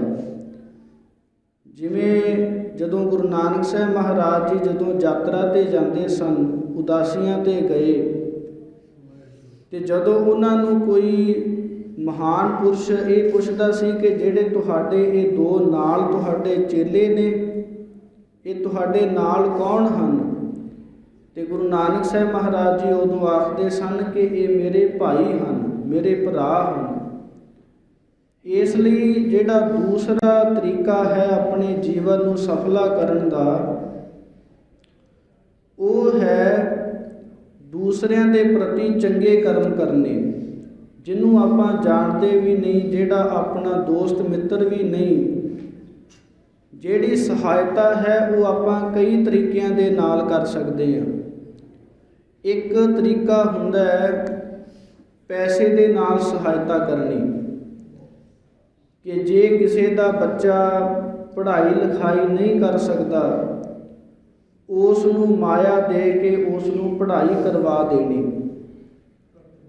ਜੇ ਕੋਈ ਗਰੀਬ ਆਪਣੀ ਬੇਟੀ ਦਾ, ਲੜਕੀ ਦਾ ਵਿਆਹ ਨਹੀਂ ਕਰ ਸਕਦਾ, ਉਸ ਨੂੰ ਮਾਇਆ ਦੀ ਸਹਾਇਤਾ ਕਰਕੇ ਵਿਆਹ ਸ਼ਾਦੀ ਕਰ ਦੇਣੀ। ਇਹ ਇੱਕ ਦੂਸਰਾ ਤਰੀਕਾ ਹੁੰਦਾ ਹੈ ਚੰਗੇ ਕਰਮ ਕਰਨ ਦਾ। ਤੀਸਰਾ ਤਰੀਕਾ ਹੈ, ਜੇ ਆਪਣੇ ਕੋਲ ਮਾਇਆ ਵੀ ਨਾ ਹੋਵੇ ਤਾਂ ਆਪਾਂ ਕਿਸੇ ਨੂੰ ਚੰਗੀ ਸੇਧ ਦੇ ਕੇ, ਚੰਗੀਆਂ ਵਿਚਾਰਾਂ ਕਰਕੇ ਉਸ ਨੂੰ ਸਿੱਧੇ ਰਸਤੇ ਤੇ ਤੋਰ ਸਕਦੇ ਹਾਂ। ਪਰ ਉਸ ਤੋਂ ਪਹਿਲਾਂ ਸਾਨੂੰ ਇਹ ਕਰਨਾ ਪਵੇਗਾ ਕਿ ਸਾਨੂੰ ਆਪ ਸਿੱਧੇ ਰਸਤੇ ਤੇ ਤੁਰਨਾ ਪਵੇਗਾ। ਕਿਉਂਕਿ ਮਨੁੱਖ ਆਪਣੇ ਮਨ ਦੇ ਅੰਦਰ, ਪਾਵਨ ਗੁਰਬਾਣੀ ਦੇ ਅੰਦਰ ਇੱਕ ਬੜੇ ਕਰੜੇ ਬਚਨ ਲਿਖੇ ਹਨ ਕਿ ਮਨੁੱਖ ਕੀ ਕਰਦਾ ਹੈ ਕਿ ਬਹੁ ਪਰਪੰਚ ਕਰ ਪਰ ਧਨ ਲਿਆਵੈ, ਸੁਤ ਦਾਰਾ ਪਹਿ ਆਣ ਲੁਟਾਵੈ। ਮਨੁੱਖ ਕੀ ਕਰਦਾ ਹੈ ਕਿ ਬੜੇ ਚਤੁਰਾਈ ਕਰਕੇ, ਠੱਗੀ ਫਰੇਬ ਕਰਕੇ, ਬਹੁਤ ਤਰੀਕੇ ਵਰਤ ਕਰਕੇ ਪਰ ਧਨ ਲਿਆਵੈ। ਜਿਹੜਾ ਪਰਾਏ ਦਾ ਧਨ ਹੈ, ਕਿਸੇ ਦਾ ਹੱਕ ਮਾਰ ਕੇ, ਕਿਸੇ ਨਾਲ ਠੱਗੀ ਠੋਰੀ ਕਰਕੇ, ਕਈ ਤਰੀਕਿਆਂ ਦੇ ਨਾਲ ਜਿਹੜੀ ਮਾਇਆ ਹੈ ਉਸ ਨੂੰ ਇਕੱਠਾ ਕਰਦਾ ਹੈ। ਤੇ ਫਿਰ ਕੀ ਕਰਦਾ ਹੈ? ਸੁੱਤ ਦਾਰਾ ਪਹਿ ਆਣ ਲੁਟਾਵੈ। ਆਪਣੇ ਜਿਹੜੇ ਸੁੱਤ ਪੁੱਤਰ ਹੈ, ਦਾਰਾ ਜਿਹੜੀ ਘਰ ਵਾਲੀ ਹੈ, ਉਹਨਾਂ ਦੇ ਉੱਪਰੋਂ ਨਿਸ਼ਾਵਰ ਕਰ ਦਿੰਦਾ ਹੈ। ਮਨ ਮੇਰੇ ਭੂਲੇ ਕਪਟ ਨਾ ਕੀਚੈ। ਸਤਿਗੁਰੂ ਜੀ ਆਖਦੇ ਨੇ ਕਿ ਹੇ ਮੇਰੇ ਮਨਾ, ਗੁਰਬਾਣੀ ਦੇ ਅੰਦਰ 70% ਦੇ ਕਰੀਬ ਜਿਹੜੇ ਬਚਨ ਨੇ ਉਹ ਮਨ ਨੂੰ ਸੰਬੋਧਨ ਕਰਕੇ ਲਿਖੇ ਨੇ। ਇਹ ਮਨ ਮੇਰਿਆ ਤੂੰ ਸਦਾ ਰਹੋ ਹਰ ਨਾਲੇ। ਮਨ ਨੂੰ ਸੰਬੋਧਨ ਕਿਉਂ ਕੀਤਾ? ਕਿਉਂਕਿ ਮਨ ਨੂੰ ਇਸ ਸਰੀਰ ਦਾ ਰਾਜਾ ਮੰਨਿਆ ਹੈ। ਜਦੋਂ ਰਾਜਾ ਵਸ ਦੇ ਵਿੱਚ ਆ ਜਾਏ ਫਿਰ ਪ੍ਰਜਾ ਨੂੰ ਵਸ ਕਰਨਾ ਸੌਖਾ ਹੋ ਜਾਂਦਾ ਹੈ। ਉਸੇ ਪ੍ਰਕਾਰ ਹੀ ਸਤਿਗੁਰੂ ਜੀ ਬਚਨ ਉਚਾਰਨ ਕਰਦੇ ਹਨ, ਮਨ ਮੇਰੇ ਭੁੱਲੇ ਕਪਟ ਨਾ ਕੀਜੈ, ਅੰਤ ਨਬੇਰਾ ਤੇਰੇ ਜੀ ਪਹਿਲੀਜੈ। ਕਿ ਹੇ ਮੇਰੇ ਮਨਾ, ਤੂੰ ਕਪਟ ਨਾ ਕਰ, ਛਲ ਫਰੇਬ ਨਾ ਕਰ। ਕਿਉਂ ਨਾ ਕਰ? ਅੰਤ ਨਬੇਰਾ ਤੇਰੇ ਜੀ ਪਹਿਲੀਜੈ। ਇਹ ਜਿਹੜਾ ਤੇਰਾ ਜੀਵ ਹੈ, ਜਿਹੜਾ ਅੰਦਰੋਂ ਤੈਨੂੰ ਆਖਦਾ ਹੈ ਕਿ ਛਲ ਕਰ, ਕਪਟ ਕਰ, ਸਾਰਾ ਜਿਹੜਾ ਲੇਖਾ ਜੋਖਾ ਹੈ ਉਹ ਇਸ ਜੀਵ ਆਤਮਾ ਦੇ ਕੋਲੋਂ ਲਿਆ ਜਾਵੇਗਾ। ਮਨੁੱਖ ਆਪਣੇ ਜੀਵਨ ਦੇ ਅੰਦਰ ਬੜੇ ਤਰ੍ਹਾਂ ਦੀਆਂ ਇੱਛਾਵਾਂ ਸੋਚਦਾ ਹੈ। ਜਿਵੇਂ ਆਪਾਂ ਪੁਰਾਣਾ ਇਤਿਹਾਸ ਜਦੋਂ ਪੜ੍ਹ ਕੇ ਵੇਖਦੇ ਹਾਂ, ਰਿਸ਼ੀ ਮੁਨੀ ਐਸੇ ਹੋਏ ਨੇ ਜਿਨ੍ਹਾਂ ਨੇ ਇਹ ਵੀ ਇੱਛਾ ਕੀਤੀ ਹੈ ਕਿ ਮੈਂ ਅਮਰ ਹੋ ਜਾਵਾਂ। ਮਨੁੱਖ ਦਵਾਈਆਂ ਖਾਂਦਾ ਹੈ, ਬੜੇ ਬੜੇ ਜਪ ਕਰਦਾ ਹੈ, ਯੋਗ ਸਾਧਨਾ ਸਾਧਦਾ ਹੈ ਕਿ ਮੇਰਾ ਜਿਹੜਾ ਇਹ ਸਰੀਰ ਹੈ ਇਹ ਹਮੇਸ਼ਾ ਕਾਇਮ ਰਹਿ ਸਕੇ। ਪਰ ਪਰਮਾਤਮਾ ਨੇ ਜਿੱਥੇ ਸਾਰੀਆਂ ਚੀਜ਼ਾਂ ਸਾਜੀਆਂ ਨੇ, ਉੱਥੇ ਇੱਕ ਮੌਤ ਨਾਮ ਦੀ ਚੀਜ਼ ਬਣਾਈ ਹੈ। ਵੈਸੇ ਆਪਾਂ ਮੌਤ ਨੂੰ ਬਹੁਤ ਮਾੜਾ ਗਿਣਦੇ ਹਾਂ, ਪਰ ਜਿਹੜੀ ਮੌਤ ਹੈ ਇਹ ਜਿੱਥੇ ਇੱਕ ਅਟੱਲ ਸੱਚਾਈ ਹੈ, ਉੱਥੇ ਹੀ ਇੱਕ ਇਹ ਪਰਮਾਤਮਾ ਦੀ ਬਖਸ਼ਿਸ਼ ਵੀ ਹੈ। ਬਖਸ਼ਿਸ਼ ਕਿਉਂ ਹੈ, ਆਪਾਂ ਇਸ ਦੀ ਵਿਚਾਰ ਕਰਦੇ ਹਾਂ। ਇੱਕ ਵਾਰ ਜਿਹੜਾ ਸਿਕੰਦਰ ਹੈ, ਜਦੋਂ ਇਸ ਨੇ ਸਾਰੀ ਦੁਨੀਆ ਨੂੰ ਫਤਿਹ ਕਰ ਲਿਆ ਤੇ ਇਸ ਦੇ ਮਨ ਦੇ ਵਿੱਚ ਫੁਰਨਾ ਆਇਆ ਕਿ ਕਿਉਂ ਨਾ ਹੋਵੇ ਕਿ ਮੈਂ ਅਮਰ ਹੋ ਜਾਵਾਂ। ਇਸ ਨੇ ਸਾਰੇ ਢੰਡੋਰਾ ਪਿਟਾ ਦਿੱਤਾ ਕਿ ਕੋਈ ਐਸਾ ਉਪਾਅ ਲੱਭੋ ਜਿਹੜਾ ਮੈਨੂੰ ਅਮਰ ਕਰ ਦੇਵੇ। ਪਤਾ ਕਰਦਿਆਂ ਕਰਦਿਆਂ, ਖੋਜ ਕਰਦਿਆਂ ਕਰਦਿਆਂ ਸਿਕੰਦਰ ਨੂੰ ਇੱਕ ਐਸਾ ਪਹਾੜਾਂ ਦੇ ਵਿੱਚੋਂ ਇੱਕ ਐਸਾ ਝਰਨਾ ਮਿਲਿਆ। ਉਸ ਝਰਨੇ ਦਾ ਪਤਾ ਕੀਤਾ ਤੇ ਜਾਣਕਾਰੀ ਤੋਂ ਇਹ ਪ੍ਰਾਪਤ ਹੋਇਆ ਕਿ ਉਸ ਝਰਨੇ ਦਾ ਜਿਹੜਾ ਵੀ ਪਾਣੀ ਪੀ ਲੈਂਦਾ ਹੈ ਉਹ ਇਸ ਸੰਸਾਰ ਦੇ ਵਿੱਚ ਹਮੇਸ਼ਾ ਅਮਰ ਰਹਿੰਦਾ ਹੈ। ਅਮਰ ਤੋਂ ਭਾਵ ਹੈ ਕਿ ਜਿਹੜਾ ਕਦੇ ਵੀ ਨਾ ਮਰੇ, ਅਮਰ। ਤੇ ਸਿਕੰਦਰ ਨੇ ਉਸ ਝਰਨੇ ਦਾ ਪਤਾ ਕੀਤਾ, ਸਮਾਂ ਪਾ ਕੇ ਉਸ ਝਰਨੇ ਤੋਂ ਇੱਕ ਦਿਨ ਪਾਣੀ ਪੀਣ ਵਾਸਤੇ ਗਿਆ। ਤੇ ਜਦੋਂ ਪਾਣੀ ਦੀ ਚੁਲੀ ਭਰੀ, ਪਾਣੀ ਪੀਣ ਲੱਗਾ, ਉਸ ਝਰਨੇ ਦੇ ਉੱਪਰ ਇੱਕ ਕਾਂ ਬੈਠਾ ਸੀ। ਉਸ ਕਾਂ ਨੇ ਬੋਲ ਕੇ ਆਖਿਆ ਉਸ ਸਿਕੰਦਰ ਨੂੰ, ਕਹਿੰਦੇ ਕਿ ਇਹ ਜਿਹੜਾ ਤੂੰ ਪਾਣੀ ਪੀਣ ਲੱਗਾ ਹੈ, ਇਹ ਜਿਹੜਾ ਇਸ ਨੂੰ ਅੰਮ੍ਰਿਤ ਸਮਝ ਕੇ ਤੂੰ ਛਕਣ ਲੱਗਾ ਹੈ, ਇਸ ਨੂੰ ਛਕਣ ਤੋਂ ਪਹਿਲਾਂ ਮੇਰੀ ਇੱਕ ਗੱਲ ਸੁਣ ਲੈ। ਉਸ ਸਿਕੰਦਰ ਨੇ ਬੜਾ ਹੈਰਾਨ ਹੋ ਕੇ ਵੇਖਿਆ ਕਿ ਇੱਕ ਤਾਂ ਇਹ ਜਿਹੜਾ ਝਰਨਾ ਹੈ, ਜਿਸ ਦੀ ਬਾਬਤ ਇਹ ਕਿਹਾ ਜਾਂਦਾ ਹੈ ਕਿ ਇਹ ਇਸ ਦਾ ਪਾਣੀ ਅਮਰ ਕਰਨ ਵਾਲਾ ਹੈ, ਇੱਕ ਤਾਂ ਇਹ ਗੱਲ ਹੈਰਾਨ ਕਰਨ ਵਾਲੀ ਹੈ। ਤੇ ਦੂਸਰਾ ਇੱਥੇ ਕਾਂ ਵੀ ਬੋਲਦਾ ਹੈ, ਇਹ ਕੀ ਖੇਡ ਹੈ। ਤੇ ਉਸ ਕਾਂ ਨੇ ਸਿਕੰਦਰ ਨੂੰ ਆਖਿਆ ਕਿ ਇਹ ਜਿਹੜਾ ਪਾਣੀ ਹੈ ਇੱਕ ਦਿਨ ਮੈਂ ਵੀ ਪੀਤਾ ਸੀ ਤੇ ਮੇਰੀ ਹਾਲਤ ਵੇਖ ਲਾ, ਮੈਨੂੰ ਹਜ਼ਾਰਾਂ ਸਾਲ ਹੋ ਗਏ ਨੇ, ਮੈਂ ਕਦੇ ਪਹਾੜਾਂ ਦੀਆਂ ਚੋਟੀਆਂ ਤੇ ਟੱਕਰਾਂ ਮਾਰਦਾ ਹਾਂ, ਕਦੇ ਹੇਠਾਂ ਡਿੱਗਦਾ ਹਾਂ ਕਿ ਮੈਨੂੰ ਮੌਤ ਆ ਜਾਵੇ, ਪਰ ਮੈਨੂੰ ਮੌਤ ਨਹੀਂ ਆ ਰਹੀ। ਇਸ ਲਈ ਤੂੰ ਸੋਚ ਲੈ, ਇਹ ਜਿਹੜਾ ਪਾਣੀ ਪੀਣ ਤੋਂ ਬਾਅਦ ਤੈਨੂੰ ਮੌਤ ਕਦੇ ਨਹੀਂ ਆਵੇਗੀ। ਫਿਰ ਚਾਹੇ ਤੇਰੀ ਉਮਰ 100 ਸਾਲ ਹੋ ਜਾਵੇ, 1000 ਸਾਲ ਹੋ ਜਾਵੇ। ਇਹ ਇੱਕ ਕਹਾਣੀ ਹੈ, ਇਹ ਸੱਚਾਈ ਹੈ ਜਾਂ ਨਹੀਂ ਸੱਚਾਈ ਉਹ ਲਿਖਣ ਵਾਲੇ ਜਾਣਦੇ ਨੇ। ਪਰ ਆਪਾਂ ਇਸ ਤੋਂ ਸਿੱਖਿਆ ਕੀ ਲੈਣੀ ਹੈ? ਸਿੱਖਿਆ ਇਹ ਲੈਣੀ ਹੈ ਕਿ ਕੋਈ ਵੱਡੀ ਉਮਰ ਹੋਣ ਕਰਕੇ ਆਪਾਂ ਚੰਗਾ ਜੀਵਨ ਨਹੀਂ ਜਿਉ ਸਕਦੇ। ਆਪਾਂ ਜਿਉ ਇੱਦਾਂ ਸਕਦੇ ਹਾਂ ਕਿ ਆਪਾਂ ਜੀਵਨ ਤੋਂ ਲਾਹਾ ਕਿਵੇਂ ਲੈਣਾ ਹੈ। ਹੁਣ ਕਈ ਵਾਰ ਆਪਾਂ ਵੇਖਦੇ ਹਾਂ ਕਿ ਕੋਈ 15-20 ਸਾਲਾਂ ਦਾ ਐਸਾ ਬੱਚਾ ਹੁੰਦਾ ਹੈ ਕਿ ਜਿਹੜਾ ਬਜ਼ੁਰਗਾਂ ਦੇ ਵਾਂਗ ਗੱਲਾਂ ਕਰਦਾ ਹੁੰਦਾ ਹੈ, ਪਰ ਉੱਥੇ ਕਈ ਵਾਰ ਐਸੇ ਬਜ਼ੁਰਗ ਹੁੰਦੇ ਨੇ ਜਿਹੜੇ ਬੱਚਿਆਂ ਦੇ ਵਾਂਗ ਗੱਲਾਂ ਕਰਦੇ ਨੇ। ਇਸ ਲਈ ਆਪਾਂ ਆਪਣੇ ਜੀਵਨ ਨੂੰ ਸਫਲਾ ਕਿਵੇਂ ਕਰਨਾ ਹੈ, ਇਹ ਵੱਡੀ ਗੱਲ ਹੈ। ਕਿਉਂਕਿ ਲੰਬੀ ਉਮਰ ਦਾ ਕੀ ਹੈ, 60 ਸਾਲ ਹੋ ਜਾਵੇਗੀ, 80 ਸਾਲ ਹੋ ਜਾਵੇਗੀ, 100 ਸਾਲ ਹੋ ਜਾਵੇਗੀ, ਕੋਈ ਵੱਡੀ ਉਮਰ ਦਾ ਕੋਈ ਬਹੁਤਾ ਮਹਾਤਮ ਨਹੀਂ। ਆਪਾਂ ਪਿੰਡਾਂ ਦੇ ਵਿੱਚ, ਸ਼ਹਿਰਾਂ ਦੇ ਵਿੱਚ ਇੱਕ ਜਿਹੜਾ ਸ਼ਬਦ ਜਿਹਨੂੰ ਆਪਾਂ ਧਰਮ ਦੇ ਨਾਮ ਦੇ ਨਾਲ ਜਾਣਦੇ ਹਾਂ, ਉਹ ਦਿਨੋਂ ਦਿਨ ਖਤਮ ਹੋ ਰਿਹਾ ਹੈ। ਉਹ ਕਿਉਂ ਖਤਮ ਹੋ ਰਿਹਾ ਹੈ? ਕਿਉਂਕਿ ਅਸੀਂ ਉਸ ਪ੍ਰਕਾਰ ਦੀ ਸਾਡੀ ਸੰਗਤ ਨਹੀਂ। ਜਿੰਨਾ ਚਿਰ ਆਪਾਂ ਸੰਗਤ ਨਹੀਂ ਕਰਦੇ, ਸਭ ਤੋਂ ਵੱਡੀ ਜਿਹੜੀ ਦਾਤ ਸਾਨੂੰ ਪਰਮੇਸ਼ਰ ਨੇ ਦਿੱਤੀ ਹੈ, ਉਹ ਦਿੱਤੀ ਹੈ ਕੇਸ। ਆਪਾਂ ਕਿਸੇ ਵੀ ਧਰਮ ਦਾ ਇਤਿਹਾਸ ਪੜ੍ਹ ਕੇ ਦੇਖ ਲਈਏ, ਚਾਹੇ ਕੋਈ ਸ਼੍ਰੀ ਰਾਮਚੰਦਰ ਨੂੰ ਮੰਨਣ ਵਾਲਾ ਹੈ, ਚਾਹੇ ਕੋਈ ਸ਼੍ਰੀ ਕ੍ਰਿਸ਼ਨ ਨੂੰ ਮੰਨਣ ਵਾਲਾ ਹੈ, ਚਾਹੇ ਕੋਈ ਮੁਹੰਮਦ ਸਾਹਿਬ ਨੂੰ ਮੰਨਣ ਵਾਲਾ ਹੈ, ਜਿੰਨੇ ਵੀ ਆਪਾਂ ਇਤਿਹਾਸ ਪੜ੍ਹ ਕੇ ਵੇਖਦੇ ਹਾਂ ਧਰਮਾਂ 'ਤੇ, ਉਹਦੇ ਵਿੱਚ ਇੱਕ ਗੱਲ ਸਾਰਿਆਂ ਦੇ ਵਿੱਚ ਮਿਲਦੀ ਹੈ ਕਿ ਜਿੰਨੇ ਵੀ ਅੱਜ ਤੱਕ ਪੀਰ ਪੈਗੰਬਰ ਹੋਏ ਨੇ, ਉਹਨਾਂ ਨੇ ਆਪਣੇ ਜਿਹੜੇ ਕੇਸ ਨੇ ਉਹਨਾਂ ਨੂੰ ਕਤਲ ਨਹੀਂ ਕਰਵਾਇਆ। ਤੇ ਇਸ ਲਈ ਆਪਾਂ ਮਨੁੱਖਾ ਜੀਵਨ ਦੇ ਅੰਦਰ ਚੰਗੀਆਂ ਸਿੱਖਿਆਵਾਂ ਦੇ ਨਾਲ ਜੁੜ ਕੇ ਔਰ ਆਪਣੇ ਜੀਵਨ ਦੇ ਅੰਦਰ ਚੰਗੇ ਕਰਮ ਕਰਕੇ ਇਸ ਜੀਵਨ ਨੂੰ ਸਫਲਾ ਕਰ ਸਕਦੇ ਹਾਂ।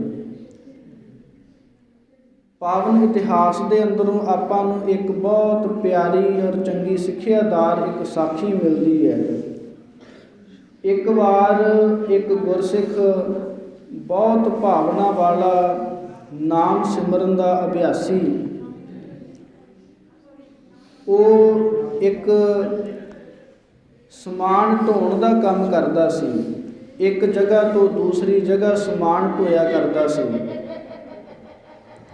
ਸਮਾਂ ਪਾ ਕੇ ਕੀ ਹੋਇਆ ਕਿ ਉਸ ਗੁਰਸਿੱਖ ਇੱਕ ਦਿਨ ਆਪਣੇ ਘਰ ਨੂੰ ਪਰਤ ਰਿਹਾ ਸੀ।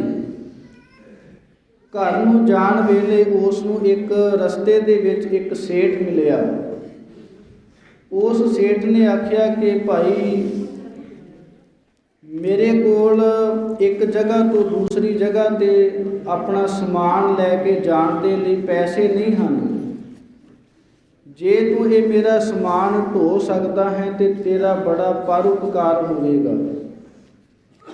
ਉਸ ਗੁਰਸਿੱਖ ਨੇ ਆਖਿਆ ਕਿ ਮੈਂ ਤੇਰਾ ਸਮਾਨ ਇੱਕ ਜਗ੍ਹਾ ਤੋਂ ਦੂਸਰੀ ਜਗ੍ਹਾ ਤੇ ਦੁਕਾਨ ਤੱਕ ਪਹੁੰਚਾ ਦਿਆਂਗਾ, ਪਰ ਤੈਨੂੰ ਮੇਰੀ ਗੱਲ ਮੰਨਣੀ ਪਏਗੀ। ਉਹ ਸੇਠ ਨੇ ਆਖਿਆ ਕਿ ਠੀਕ ਹੈ, ਜੋ ਆਖੇਗਾ ਮੈਂ ਕਰਨ ਦੇ ਲਈ ਤਿਆਰ ਹਾਂ, ਮੇਰਾ ਸਮਾਨ ਮੇਰੇ ਘਰ ਤੱਕ ਪਹੁੰਚਾ ਦੇ। ਗੁਰਸਿੱਖ ਨੇ ਆਖਿਆ ਕਿ ਮੈਂ ਤੇਰਾ ਸਮਾਨ ਆਪਣੇ ਸਿਰ ਦੇ ਉੱਪਰ ਚੁੱਕ ਕੇ, ਆਪਣੀ ਪਿੱਠ ਦੇ ਉੱਪਰ ਚੁੱਕ ਕੇ ਤੇਰੇ ਘਰ ਪਹੁੰਚਾ ਦਿਆਂਗਾ, ਪਰ ਮੇਰੀ ਇੱਕ ਇਹ ਸ਼ਰਤ ਹੈ ਕਿ ਮੈਂ ਸ੍ਰੀ ਸੁਖਮਨੀ ਸਾਹਿਬ ਦਾ ਪਾਠ ਕਰਦਾ ਜਾਵਾਂਗਾ, ਤੂੰ ਬਸ ਉਸ ਨੂੰ ਧਿਆਨ ਦੇ ਨਾਲ ਸੁਣਨਾ ਹੈ। ਕਿਉਂਕਿ ਜਿਹੜੇ ਗੁਰਸਿੱਖ ਗੁਰਬਾਣੀ ਦੇ ਨਾਮ ਰਸੀਏ ਹੁੰਦੇ ਨੇ, ਉਹਨਾਂ ਨੂੰ ਇੱਕ ਗੱਲ ਆਪਣੀ ਔਰ ਦੂਸਰਿਆਂ ਦੀ ਪਤਾ ਹੁੰਦੀ ਹੈ। ਉਹ ਹੁੰਦੀ ਹੈ ਕਿ ਮੌਤ ਬਾਰੇ, ਕਿ ਮਨੁੱਖ ਦੀ ਮੌਤ ਕਦੋਂ ਹੋਣੀ ਹੈ। ਤੇ ਉਸ ਗੁਰਸਿੱਖ ਨੇ ਜਦੋਂ ਦੇਖਿਆ ਕਿ ਇਹ ਜਿਹੜਾ ਸੇਠ ਹੈ, ਇਸ ਦੀ ਮੌਤ ਦੇ ਕੁਝ ਦਿਨ ਰਹਿ ਗਏ ਨੇ, ਕੁਝ ਦਿਨ ਬਾਅਦ ਇਸ ਦੀ ਮੌਤ ਹੋ ਜਾਣੀ ਹੈ, ਤੇ ਗੁਰਸਿੱਖ ਨੇ ਆਖਿਆ ਕਿ ਕਿਉਂ ਨਾ ਹੋਵੇ ਕਿ ਇਸ ਦਾ ਭਲਾ ਕਰ ਦਿੱਤਾ ਜਾਵੇ। ਤੇ ਚਲੋ ਉਹ ਆਪਸ ਵਿੱਚ ਦੋਵਾਂ ਦੀ ਸਲਾਹ ਹੋਈ। ਗੁਰਸਿੱਖ ਨੇ ਜਿਹੜਾ ਉਸ ਸੇਠ ਦਾ ਸਮਾਨ ਸੀ ਆਪਣੇ ਸਿਰ ਦੇ ਉੱਪਰ ਚੁੱਕਿਆ ਤੇ ਘਰ ਦੇ ਵੱਲ ਤੁਰ ਪਏ। ਗੁਰਸਿੱਖ ਬੜੇ ਪ੍ਰੇਮ ਦੇ ਨਾਲ ਪਾਵਨ ਸ੍ਰੀ ਸੁਖਮਨੀ ਸਾਹਿਬ ਦਾ ਪਾਠ ਕਰਦਾ ਜਾਵੇ, ਮਗਰ ਜਿਹੜਾ ਸੇਠ ਸੀ ਉਹ ਸ੍ਰੀ ਸੁਖਮਨੀ ਸਾਹਿਬ ਦਾ ਪਾਠ ਸ਼ਰਵਣ ਕਰਦਾ ਜਾਵੇ। ਇੱਦਾਂ ਪਾਠ ਕਰਦਿਆਂ ਸੁਣਦਿਆਂ ਉਹ ਜਿਹੜਾ ਸੇਠ ਸੀ ਉਸ ਦਾ ਘਰ ਆ ਗਿਆ। ਤੇ ਜਦੋਂ ਘਰ ਆਇਆ, ਹਜੇ ਸੁਖਮਨੀ ਸਾਹਿਬ ਦਾ ਜਿਹੜਾ ਪਾਠ ਸੀ ਉਹ ਪੂਰਾ ਨਹੀਂ ਹੋਇਆ ਸੀ।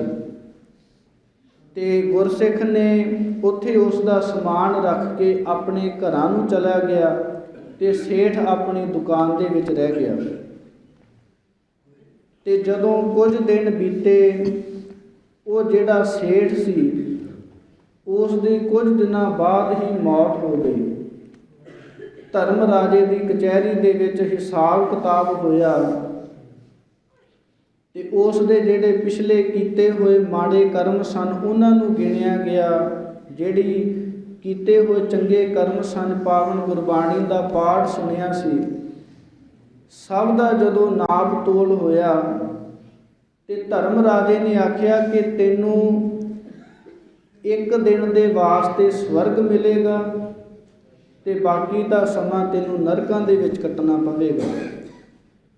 ਤੇ ਇੱਕ ਵਿੱਚੇ ਗੱਲ ਰਹਿ ਗਈ ਕਿ ਉਸ ਗੁਰਸਿੱਖ ਨੇ ਸੇਠ ਨੂੰ ਇੱਕ ਜੁਗਤੀ ਵੀ ਦੱਸੀ ਸੀ। ਉਹ ਜੁਗਤੀ ਇਹ ਸੀ ਕਿ ਜਦੋਂ ਤੇਰੀ ਮੌਤ ਹੋ ਜਾਵੇਗੀ, ਧਰਮ ਰਾਜੇ ਦੀ ਕਚਹਿਰੀ ਦੇ ਵਿੱਚ ਜਦੋਂ ਤੈਨੂੰ ਪੁੱਛਿਆ ਜਾਵੇਗਾ ਕਿ ਤੈਨੂੰ ਹੁਣ ਸਵਰਗ ਚਾਹੀਦਾ ਹੈ ਜਾਂ ਨਰਕ ਚਾਹੀਦਾ ਹੈ, ਤੇ ਤੂੰ ਉਦੋਂ ਸਵਰਗ ਦੀ ਮੰਗ ਕਰ ਲਵੀਂ। ਤੇ ਉਸੇ ਪ੍ਰਕਾਰ ਹੀ ਉਹ ਸੇਠ ਨੇ ਕੀਤਾ।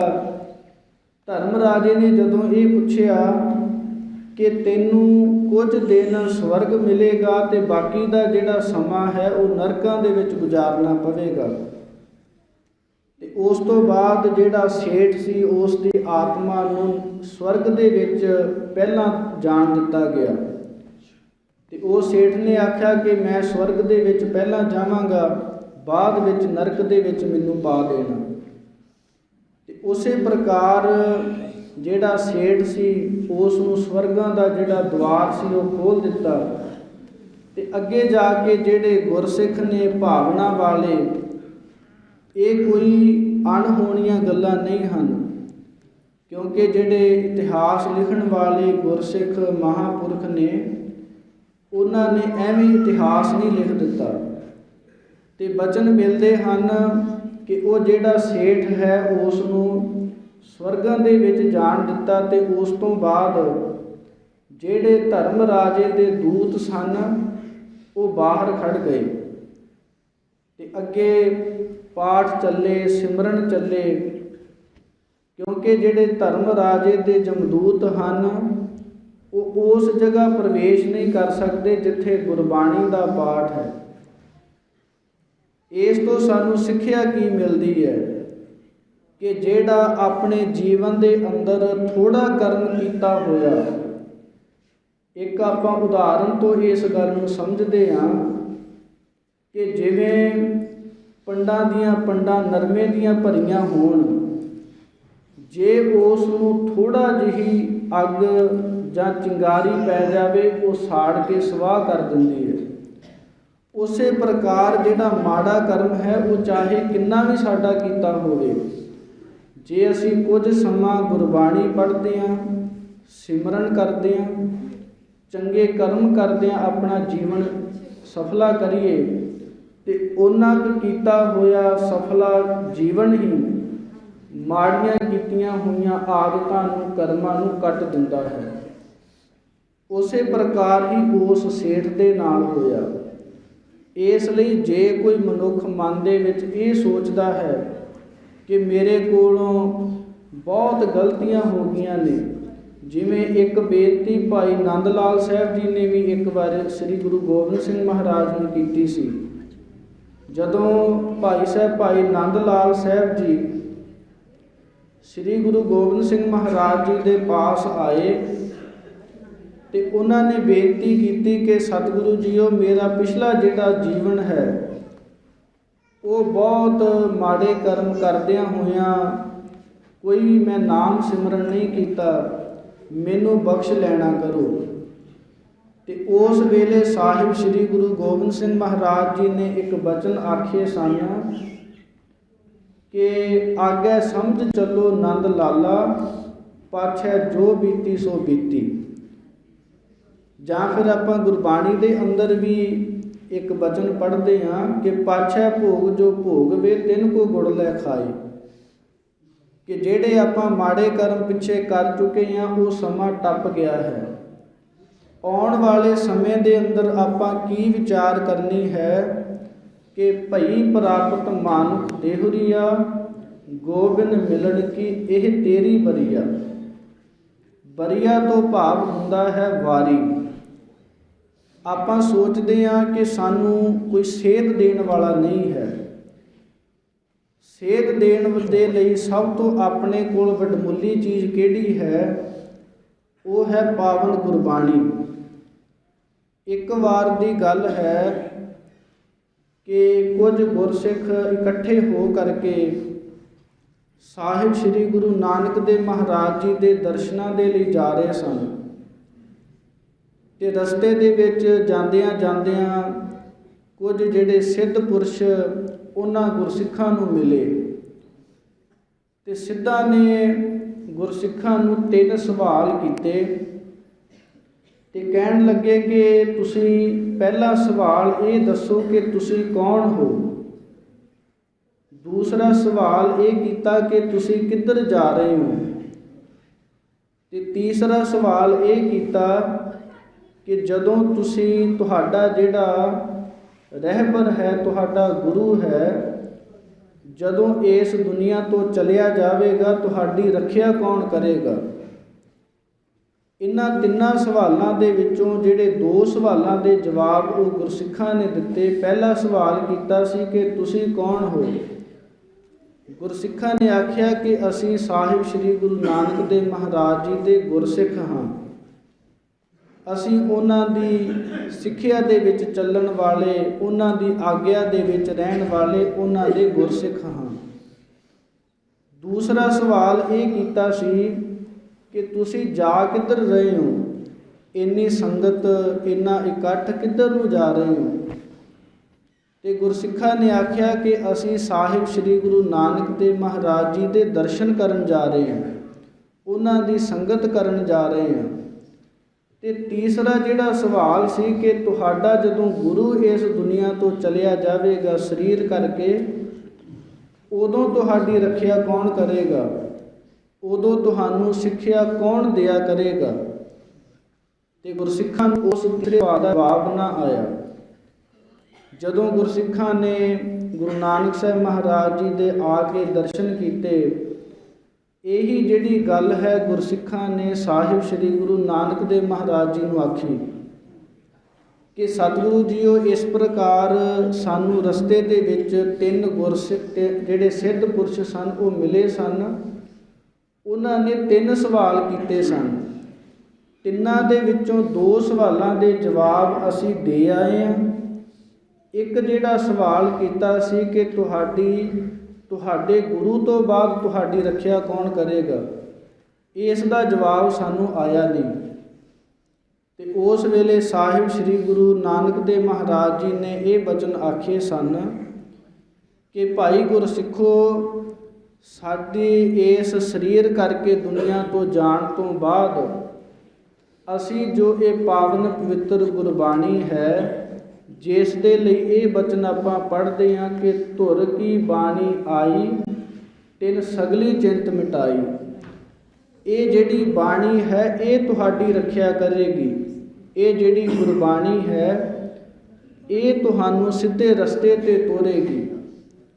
ਤੇ ਇਸੇ ਪ੍ਰਕਾਰ ਹੀ ਸਾਡੇ ਕੋਲ ਇਹ ਜਿਹੜੀ ਵਡਮੁੱਲੀ ਦਾਤ ਹੈ ਜੋ ਸਾਨੂੰ ਸਾਡੇ ਗੁਰੂ ਨੇ ਬਖਸ਼ੀ ਹੈ। ਆਪਾਂ ਜਦੋਂ ਹੋਰਨਾਂ ਧਰਮਾਂ ਦੇ ਇਤਿਹਾਸ ਪੜ੍ਹ ਕੇ ਵੇਖਦੇ ਹਾਂ, ਕਿਸੇ ਵੀ ਗੁਰੂ, ਕਿਸੇ ਵੀ ਪੀਰ ਨੇ ਆਪਣੀ ਜਿਹੜੀ ਬਾਣੀ ਹੈ ਆਪਣੇ ਹੱਥੀਂ ਨਹੀਂ ਲਿਖੀ।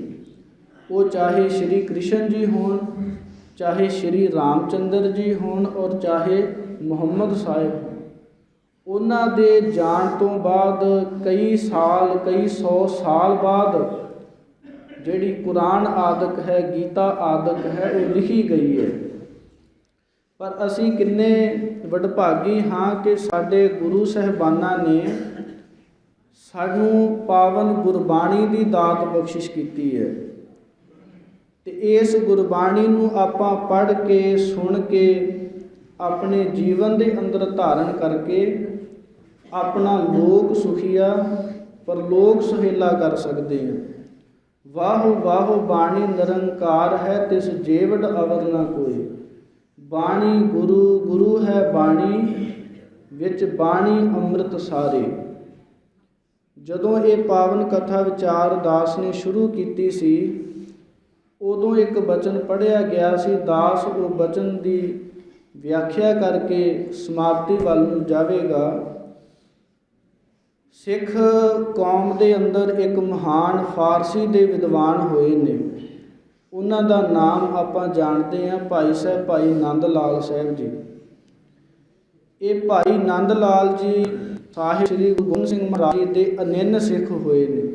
ਅਨੰਨ ਸਿੱਖ ਉਸ ਨੂੰ ਆਖਿਆ ਜਾਂਦਾ ਜਿਸ ਦੇ ਵਰਗਾ ਹੋਰ ਕੋਈ ਨਾ ਹੋਵੇ। ਭਾਵ ਬਹੁਤ ਪ੍ਰੇਮ ਵਾਲੇ ਸਿੱਖ। ਜਿੱਥੇ ਪ੍ਰੇਮ ਵਾਲੇ ਸਨ, ਉੱਥੇ ਬੜੇ ਵਿਦਵਾਨ ਵੀ ਸਨ। ਤੇ ਭਾਈ ਨੰਦ ਲਾਲ ਸਾਹਿਬ ਜੀ ਨੇ ਸਾਨੂੰ ਤਕਰੀਬਨ ਅਰਬੀ ਫਾਰਸੀ ਦੇ ਅੰਦਰ 9 ਗ੍ਰੰਥ ਲਿਖ ਕੇ ਦਿੱਤੇ ਨੇ। ਤੇ ਉਸ ਗ੍ਰੰਥ ਦੇ ਅੰਦਰ ਇੱਕ ਗ੍ਰੰਥ ਦਾ ਨਾਮ ਹੈ ਜ਼ਿੰਦਗੀ ਨਾਮਾ। ਉਹ ਜ਼ਿੰਦਗੀ ਨਾਮਾ ਗ੍ਰੰਥ ਦੇ ਅੰਦਰ ਭਾਈ ਨੰਦ ਲਾਲ ਸਾਹਿਬ ਜੀ ਨੇ ਬੜੇ ਪ੍ਰੇਮ ਭਰੇ ਸ਼ਬਦ, ਪ੍ਰੇਮ ਭਰੇ ਜਿਹੜੀਆਂ ਰੁਬਾਈਆਂ ਨੇ ਉਹ ਲਿਖੀਆਂ ਨੇ। ਉਹਨਾਂ ਨੂੰ ਸ਼ੇਰ ਆਖਿਆ ਜਾਂਦਾ ਹੈ। ਉਹਨਾਂ ਸ਼ੇਰਾਂ ਦੇ ਵਿੱਚੋਂ ਇੱਕ ਸ਼ੇਰ ਆਉਂਦਾ ਹੈ, ਦੌਲਤੇ ਜਾਵੇਦ ਬਾਸ਼ਿਦ ਬੰਦਗੀ, ਬੰਦਗੀ ਕੁਨ ਬੰਦਗੀ ਕੁਨ ਬੰਦਗੀ।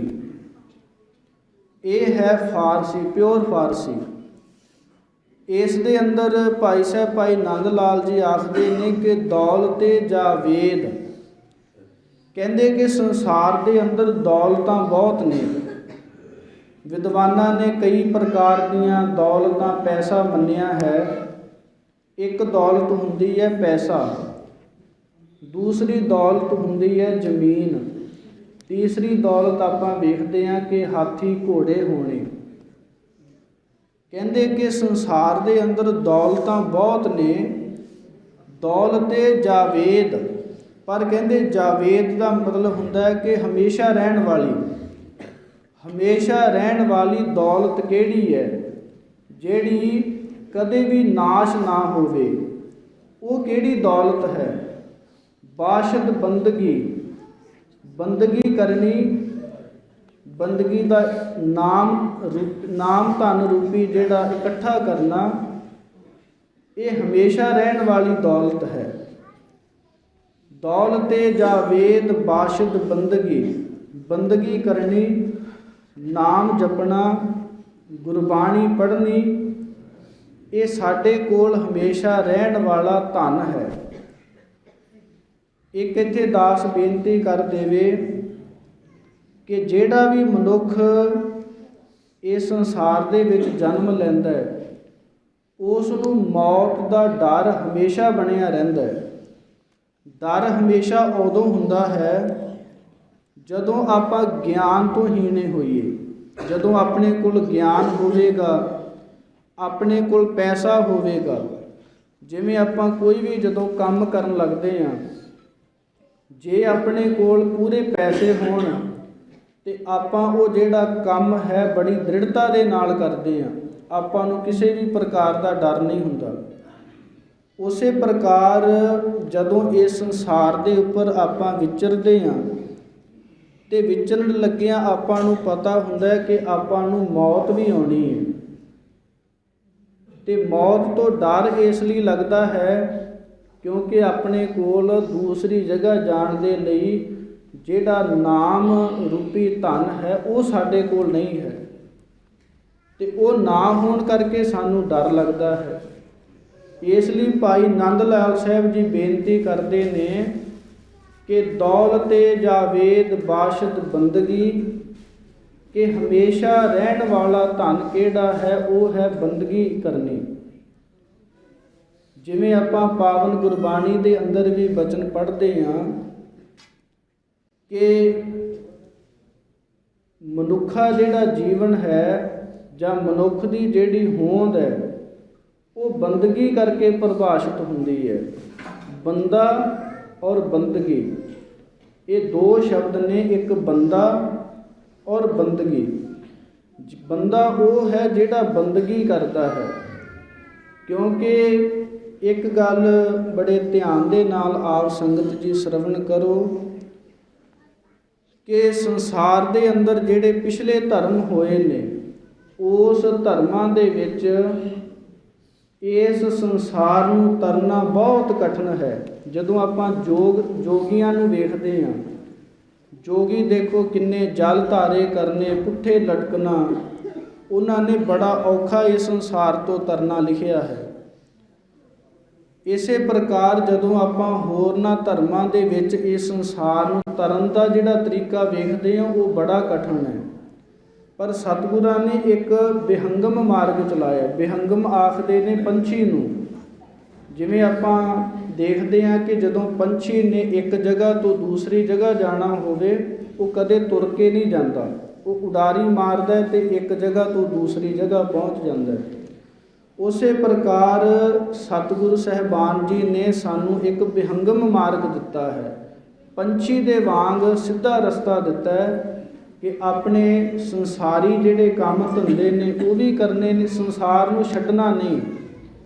ਕਿਉਂਕਿ ਜਿਨ੍ਹਾਂ ਨੂੰ ਸੰਸਾਰ ਨੇ ਛੱਡਿਆ ਹੈ, ਉਹਨਾਂ ਨੂੰ ਗੁਰੂ ਨਾਨਕ ਸਾਹਿਬ ਜੀ ਸੁਮੇਰ ਪਰਬਤ 'ਤੇ ਜਾ ਕੇ ਸਮਝਾ ਰਹੇ ਨੇ ਕਿ ਸਿੱਧ ਪੁਰਸ਼ੋ, ਤੁਸੀਂ ਸੰਸਾਰ ਨੂੰ ਛੱਡ ਕੇ ਸੁਮੇਰ ਪਰਬਤ 'ਤੇ ਆਏ ਹੋਏ ਹੋ, ਅਤੇ ਸੰਸਾਰ ਨੂੰ ਕੌਣ ਸਾਂਭੇ। ਇਸ ਲਈ ਗੁਰੂ ਨਾਨਕ ਸਾਹਿਬ ਜੀ ਨੇ ਸੰਸਾਰ ਨੂੰ ਛੱਡਣ ਦੀ ਗੱਲ ਨਹੀਂ ਕੀਤੀ। ਸੰਸਾਰ ਦੇ ਵਿੱਚ ਰਹਿੰਦਿਆਂ ਹੋਇਆਂ ਸੰਸਾਰ ਦੀ ਜਿਹੜੀ ਪਕੜ ਹੈ, ਉਸ ਨੂੰ ਛੱਡ ਕੇ ਸੰਸਾਰੀ ਕੰਮ ਧੰਦੇ ਕਰਦਿਆਂ ਹੋਇਆਂ, ਆਪਣੇ ਪਰਿਵਾਰ ਨੂੰ ਪਾਲਦਿਆਂ ਹੋਇਆਂ ਗੁਰਬਾਣੀ ਪੜ੍ਹਨੀ, ਨਾਮ ਜਪਣਾ, ਇਹ ਸਤਿਗੁਰਾਂ ਨੇ ਸਾਨੂੰ ਇੱਕ ਵਿਹੰਗਮ ਮਾਰਗ ਦਿੱਤਾ ਹੈ। ਅਤੇ ਇਸ ਪ੍ਰਕਾਰ ਭਾਈ ਨੰਦ ਲਾਲ ਸਾਹਿਬ ਜੀ ਬਚਨ ਉਚਾਰਦੇ ਨੇ ਕਿ ਦੌਲਤੇ ਜਾਵੇਦ ਬਾਸ਼ਦ ਬੰਦਗੀ, ਕਿ ਇੱਕ ਬੰਦਗੀ ਹੀ ਐਸਾ ਨਾਮ ਧਨ ਹੈ ਜਿਹੜਾ ਹਮੇਸ਼ਾ ਰਹਿਣ ਵਾਲਾ ਹੈ। ਅਤੇ ਅਗਲੀ ਪੰਕਤੀ ਦੇ ਅੰਦਰ ਭਾਈ ਨੰਦ ਲਾਲ ਸਾਹਿਬ ਜੀ ਬਚਨ ਆਖਦੇ ਨੇ ਕਿ ਬੰਦਗੀ ਕੁਨ ਬੰਦਗੀ ਕੁਨ ਬੰਦਗੀ। ਦੂਸਰੀ ਪੰਕਤੀ ਦੇ ਅੰਦਰ ਭਾਈ ਨੰਦ ਲਾਲ ਸਾਹਿਬ ਜੀ ਨੇ 3 ਵਾਰ ਬੰਦਗੀ ਸ਼ਬਦ ਵਰਤਿਆ ਹੈ, ਅਤੇ ਨਾਲ ਸ਼ਬਦ ਵਰਤਿਆ ਹੈ ਕੁਨ। ਕੁਨ ਦਾ ਅਰਥ ਫਾਰਸੀ ਦੇ ਵਿੱਚ ਹੁੰਦਾ ਹੈ ਕਰ, ਕਿ ਇਹ ਮਨੁੱਖ, ਇਹ ਗੁਰਸਿੱਖ, ਤੂੰ ਬੰਦਗੀ ਕਰ, ਤੂੰ ਬੰਦਗੀ ਕਰ, ਤੂੰ ਬੰਦਗੀ ਕਰ। ਵਿਦਵਾਨ ਪੁਰਸ਼ ਆਖਦੇ ਨੇ ਕਿ ਜਿਹੜੀ ਗੱਲ 3 ਵਾਰ ਕਹਿ ਦਿੱਤੀ ਜਾਵੇ ਉਹ ਪੱਕੀ ਗੱਲ ਹੁੰਦੀ ਹੈ। ਅਤੇ ਭਾਈ ਨੰਦ ਲਾਲ ਸਾਹਿਬ ਜੀ ਨੇ 3 ਵਾਰ ਬੰਦਗੀ ਸ਼ਬਦ ਵਰਤ ਕੇ ਆਖਿਆ ਕਿ ਇਹ ਬੰਦਗੀ ਕਰਨ ਦੇ ਨਾਲ ਹੀ ਛੁਟਕਾਰਾ ਹੋਣਾ। ਆਪਾਂ ਸੋਚਦੇ ਹਾਂ ਕਿ ਆਪਾਂ ਸੰਸਾਰ ਦੇ ਨਾਲ ਚਲਾਕੀ ਕਰਕੇ, ਚਤੁਰਾਈ ਕਰਕੇ ਬਹੁਤ ਕਰਮ ਕਰ ਲੈਂਦੇ ਹਾਂ, ਪਰ ਪਾਵਨ ਗੁਰਬਾਣੀ ਦੇ ਵਿੱਚ ਬਚਨ ਆਉਂਦੇ ਨੇ, ਚਤੁਰਾਈ ਨਾ ਚਤੁਰਭੁਜ ਪਾਈ ਹੈ। ਚਤੁਰਾਈ ਕਰਨ ਦੇ ਨਾਲ, ਛਲ ਫਰੇਬ ਕਰਨ ਦੇ ਨਾਲ ਪਰਮੇਸ਼ਰ ਨੂੰ ਨਹੀਂ ਪਾਇਆ ਜਾ ਸਕਦਾ। ਇਸ ਲਈ ਜਿਹੜਾ ਇਹ ਸਾਨੂੰ ਮਨੁੱਖਾ ਜੀਵਨ ਹੈ, ਪਾਵਨ ਗੁਰਬਾਣੀ ਦੇ ਅੰਦਰ ਆਪਾਂ ਬਹੁਤ ਸੁਖਾਲਾ ਢੰਗ ਵੇਖਦੇ ਹਾਂ ਕਿ ਸਤਿਯੁਗ ਸਤ, ਤੇਤਾ ਜੱਗੀ, ਦੁਆਪਰ ਪੂਜਾ 4, ਤਿੰਨੋਂ ਯੁਗ ਤਿੰਨੋਂ ਦੇੜੇ, ਕਲ ਕੇਵਲ ਨਾਮ ਆਧਾਰ। ਕਿ ਜਦੋਂ ਕਲਯੁਗ ਦਾ ਸਮਾਂ ਹੈ, ਇਸ ਦੇ ਅੰਦਰ ਜਿਹੜਾ ਨਾਮ ਹੈ, ਪਿਛਲੇ ਸਮਿਆਂ ਤੋਂ ਦੇਖਦੇ ਹਾਂ ਸਤਿਯੁਗ ਸਤ, ਸਤਿਯੁਗ ਦੇ ਵਿੱਚ ਇੱਕੋ ਤਰੀਕਾ ਸੀ ਇਸ ਸੰਸਾਰ ਨੂੰ ਤਰਨ ਦਾ। ਉਹ ਕਿਹੜਾ ਸੀ? ਸੱਚ ਬੋਲਣਾ। ਕਿ ਮਨੁੱਖ ਸੱਤ ਪ੍ਰਤੱਗੀ ਹੁੰਦੇ ਸਨ, ਸੱਚ ਬੋਲਦੇ, ਚੰਗੇ ਵਿਵਹਾਰ ਕਰਦੇ ਸਨ। ਫਿਰ ਆਇਆ ਤ੍ਰੇਤਾ ਯੁੱਗ, ਤੇਤਾ ਜੱਗੀ। ਉਸ ਤ੍ਰੇਤੇ ਯੁੱਗ ਦੇ ਅੰਦਰ ਜਿਹੜੇ ਜੱਗ ਕਰਨੇ, ਵੱਡੇ ਵੱਡੇ ਲੰਗਰ ਲਾਉਣੇ, ਇਹ ਤਰੀਕਾ ਸੀ ਸੰਸਾਰ ਨੂੰ ਤਰਨ ਦਾ। ਦੁਆਪਰ ਪੂਜਾ 4, ਅਤੇ ਦੁਆਪਰ ਯੁੱਗ ਦੇ ਅੰਦਰ ਜਿਹੜੀ ਪੂਜਾ ਕਰਨੀ ਦੇਵੀ ਦੇਵਤਿਆਂ ਦੀ, ਉਸ ਦੀ ਪ੍ਰਧਾਨਤਾ ਸੀ। ਪਰ ਇਸ ਕਲਯੁਗ ਦੇ ਅੰਦਰ ਕਲ ਕੇਵਲ ਨਾਮ ਆਧਾਰ, ਮਨ ਵਸ ਆਵੈ ਨਾਨਕਾ ਜੇ ਪੂਰਨ ਕਿਰਪਾ ਹੋਏ। ਉੱਥੇ ਵੀ ਕੇਵਲ ਸ਼ਬਦ ਵਰਤਿਆ ਹੈ, ਪੂਰਨ ਸ਼ਬਦ ਵਰਤਿਆ ਹੈ, ਇੱਥੇ ਵਰਤਿਆ ਹੈ ਕੇਵਲ। ਤੇ ਕਲਯੁਗ ਦੇ ਅੰਦਰ ਇੱਕੋ ਇੱਕ ਤਰੀਕਾ ਹੈ, ਉਹ ਹੈ ਨਾਮ ਜਪਣਾ।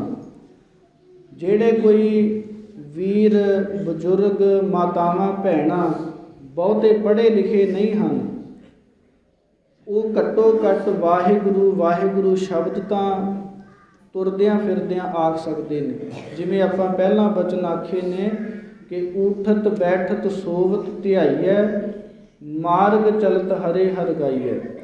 ਦਾਸ ਸਾਰਿਆਂ ਨੂੰ ਬੇਨਤੀ ਕਰੇਗਾ ਕਿ ਮਾਤਾ ਗੁਰਵਿੰਦਰ ਕੌਰ ਜੀ ਜੋ ਆਪਣੀ ਸਵਾਸਾਂ ਦੀ ਪੂੰਜੀ ਨੂੰ ਭੋਗਦਿਆਂ ਹੋਇਆਂ ਇਸ ਸੰਸਾਰ ਤੋਂ ਚਲਾਏਮਾਨ ਹੋ ਗਏ ਨੇ, ਉਹਨਾਂ ਦੀ ਆਤਮਿਕ ਸ਼ਾਂਤੀ ਦੇ ਲਈ ਆਪਾਂ ਕੁਝ ਸਮਾਂ ਸਿਮਰਨ ਵੀ ਕਰੀਏ।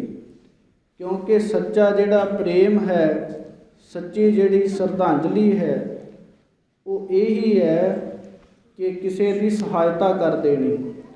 ਤੇ ਆਪਾਂ ਹੁਣ ਹੋਰ ਕਿਸੇ ਤਰੀਕੇ ਦੇ ਨਾਲ ਤਾਂ ਮਾਤਾ ਜੀ ਦੀ ਸਹਾਇਤਾ ਕਰ ਨਹੀਂ ਸਕਦੇ। ਆਪਣੇ ਕੋਲ ਇੱਕੋ ਹੀ ਤਰੀਕਾ ਹੈ, ਉਹ ਹੈ ਗੁਰਬਾਣੀ ਜਾਂ ਨਾਮ ਜਪਣਾ। ਤੇ ਆਪਾਂ ਕੁਝ ਸਮਾਂ ਵਾਹਿਗੁਰੂ ਦਾ ਜੋ ਸਿਮਰਨ ਹੈ, ਦਾਸ ਉਸੇ ਪ੍ਰਕਾਰ ਜਿਹੜੀਆਂ ਪੰਕਤੀਆਂ ਹਨ, ਇੱਕ ਪੰਕਤੀ ਨੂੰ 2 ਵਾਰ ਬੋਲੇਗਾ। ਆਪ ਜੀ ਨੇ ਉਸੇ ਪ੍ਰਕਾਰ ਬੋਲਣ ਦਾ ਯਤਨ ਕਰਨਾ। ਕੋਈ ਵੀ ਮਾਈ ਜਾਂ ਭੈਣ, ਕਿਉਂਕਿ ਆਪਾਂ ਜਦੋਂ ਵਿਆਹ ਦੇ ਵਿੱਚ ਗੀਤ ਪੜ੍ਹਦੇ ਹਾਂ ਤੇ ਆਪਾਂ ਬੜੀ ਉੱਚੀ ਬੋਲਦੇ ਹਾਂ। ਗੁਰਬਾਣੀ ਨੂੰ ਪੜ੍ਹਨ ਲੱਗਿਆਂ ਆਪਾਂ ਸੰਗ ਨਾ ਕਰੀਏ। ਆਪ ਪ੍ਰੇਮ ਭਾਵ ਦੇ ਨਾਲ ਉਸੇ ਪ੍ਰਕਾਰ ਪੜ੍ਹਨ ਦਾ ਯਤਨ ਕਰਨਾ ਜੀ। ਊਠਤ ਬੈਠਤ ਸੋਵਤ ਧਿਆਈਐ, ਊਠਤ ਬੈਠਤ ਸੋਵਤ ਧਿਆਈਐ।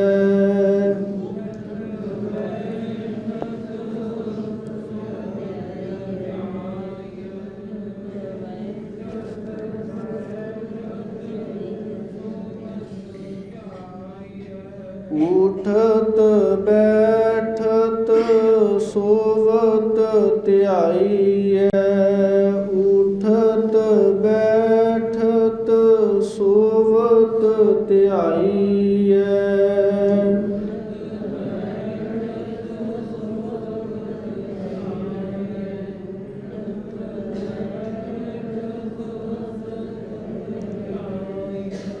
ਮਾਰਗ ਚਲਤ ਹਰੇ ਹਰਿ ਗਾਈਐ, ਮਾਰਗ ਚਲਤ ਹਰੇ ਹਰਿ ਗਾਈਐ।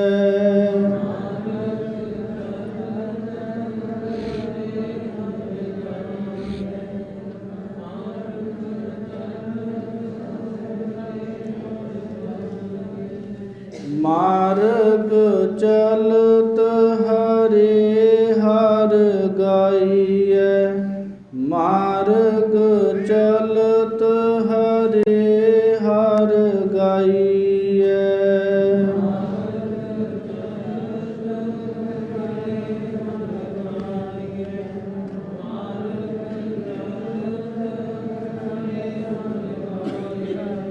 ਜੋ ਪ੍ਰਾਣੀ ਗੋਬਿੰਦ ਧਿਆਵੈ, ਜੋ ਪ੍ਰਾਣੀ ਗੋਬਿੰਦ ਧਿਆਵੈ।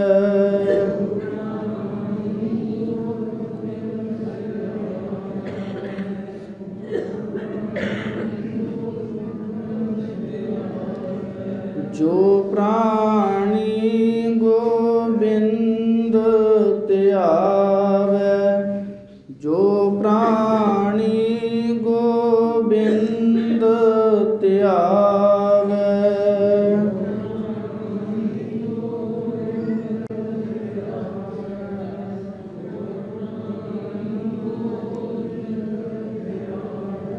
ਪੜ੍ਹਿਆ ਨ ਪੜ੍ਹਿਆ ਪਰਮ ਗਤ ਗਤ ਪਾਵੈ, ਪੜਿਆ ਅਨਪੜਿਆ ਪਰਮ ਗਤ ਪਾਵੈ।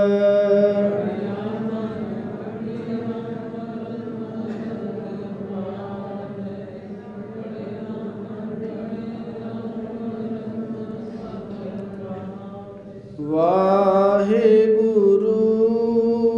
ਵਾਹਿਗੁਰੂ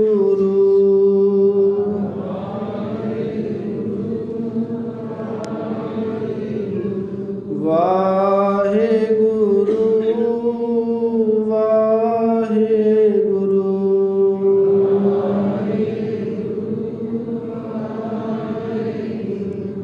ਵਾਹਿਗੁਰੂ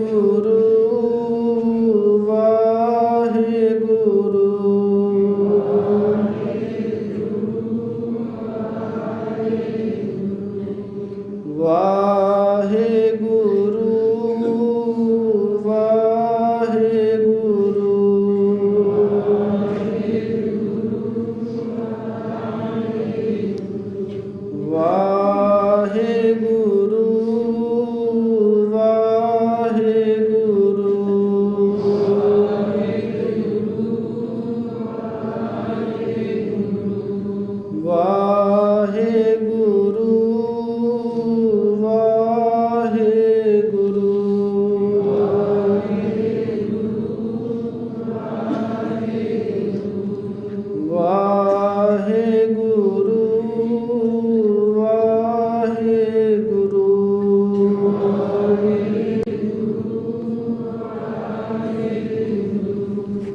ਇਸ ਪ੍ਰਕਾਰ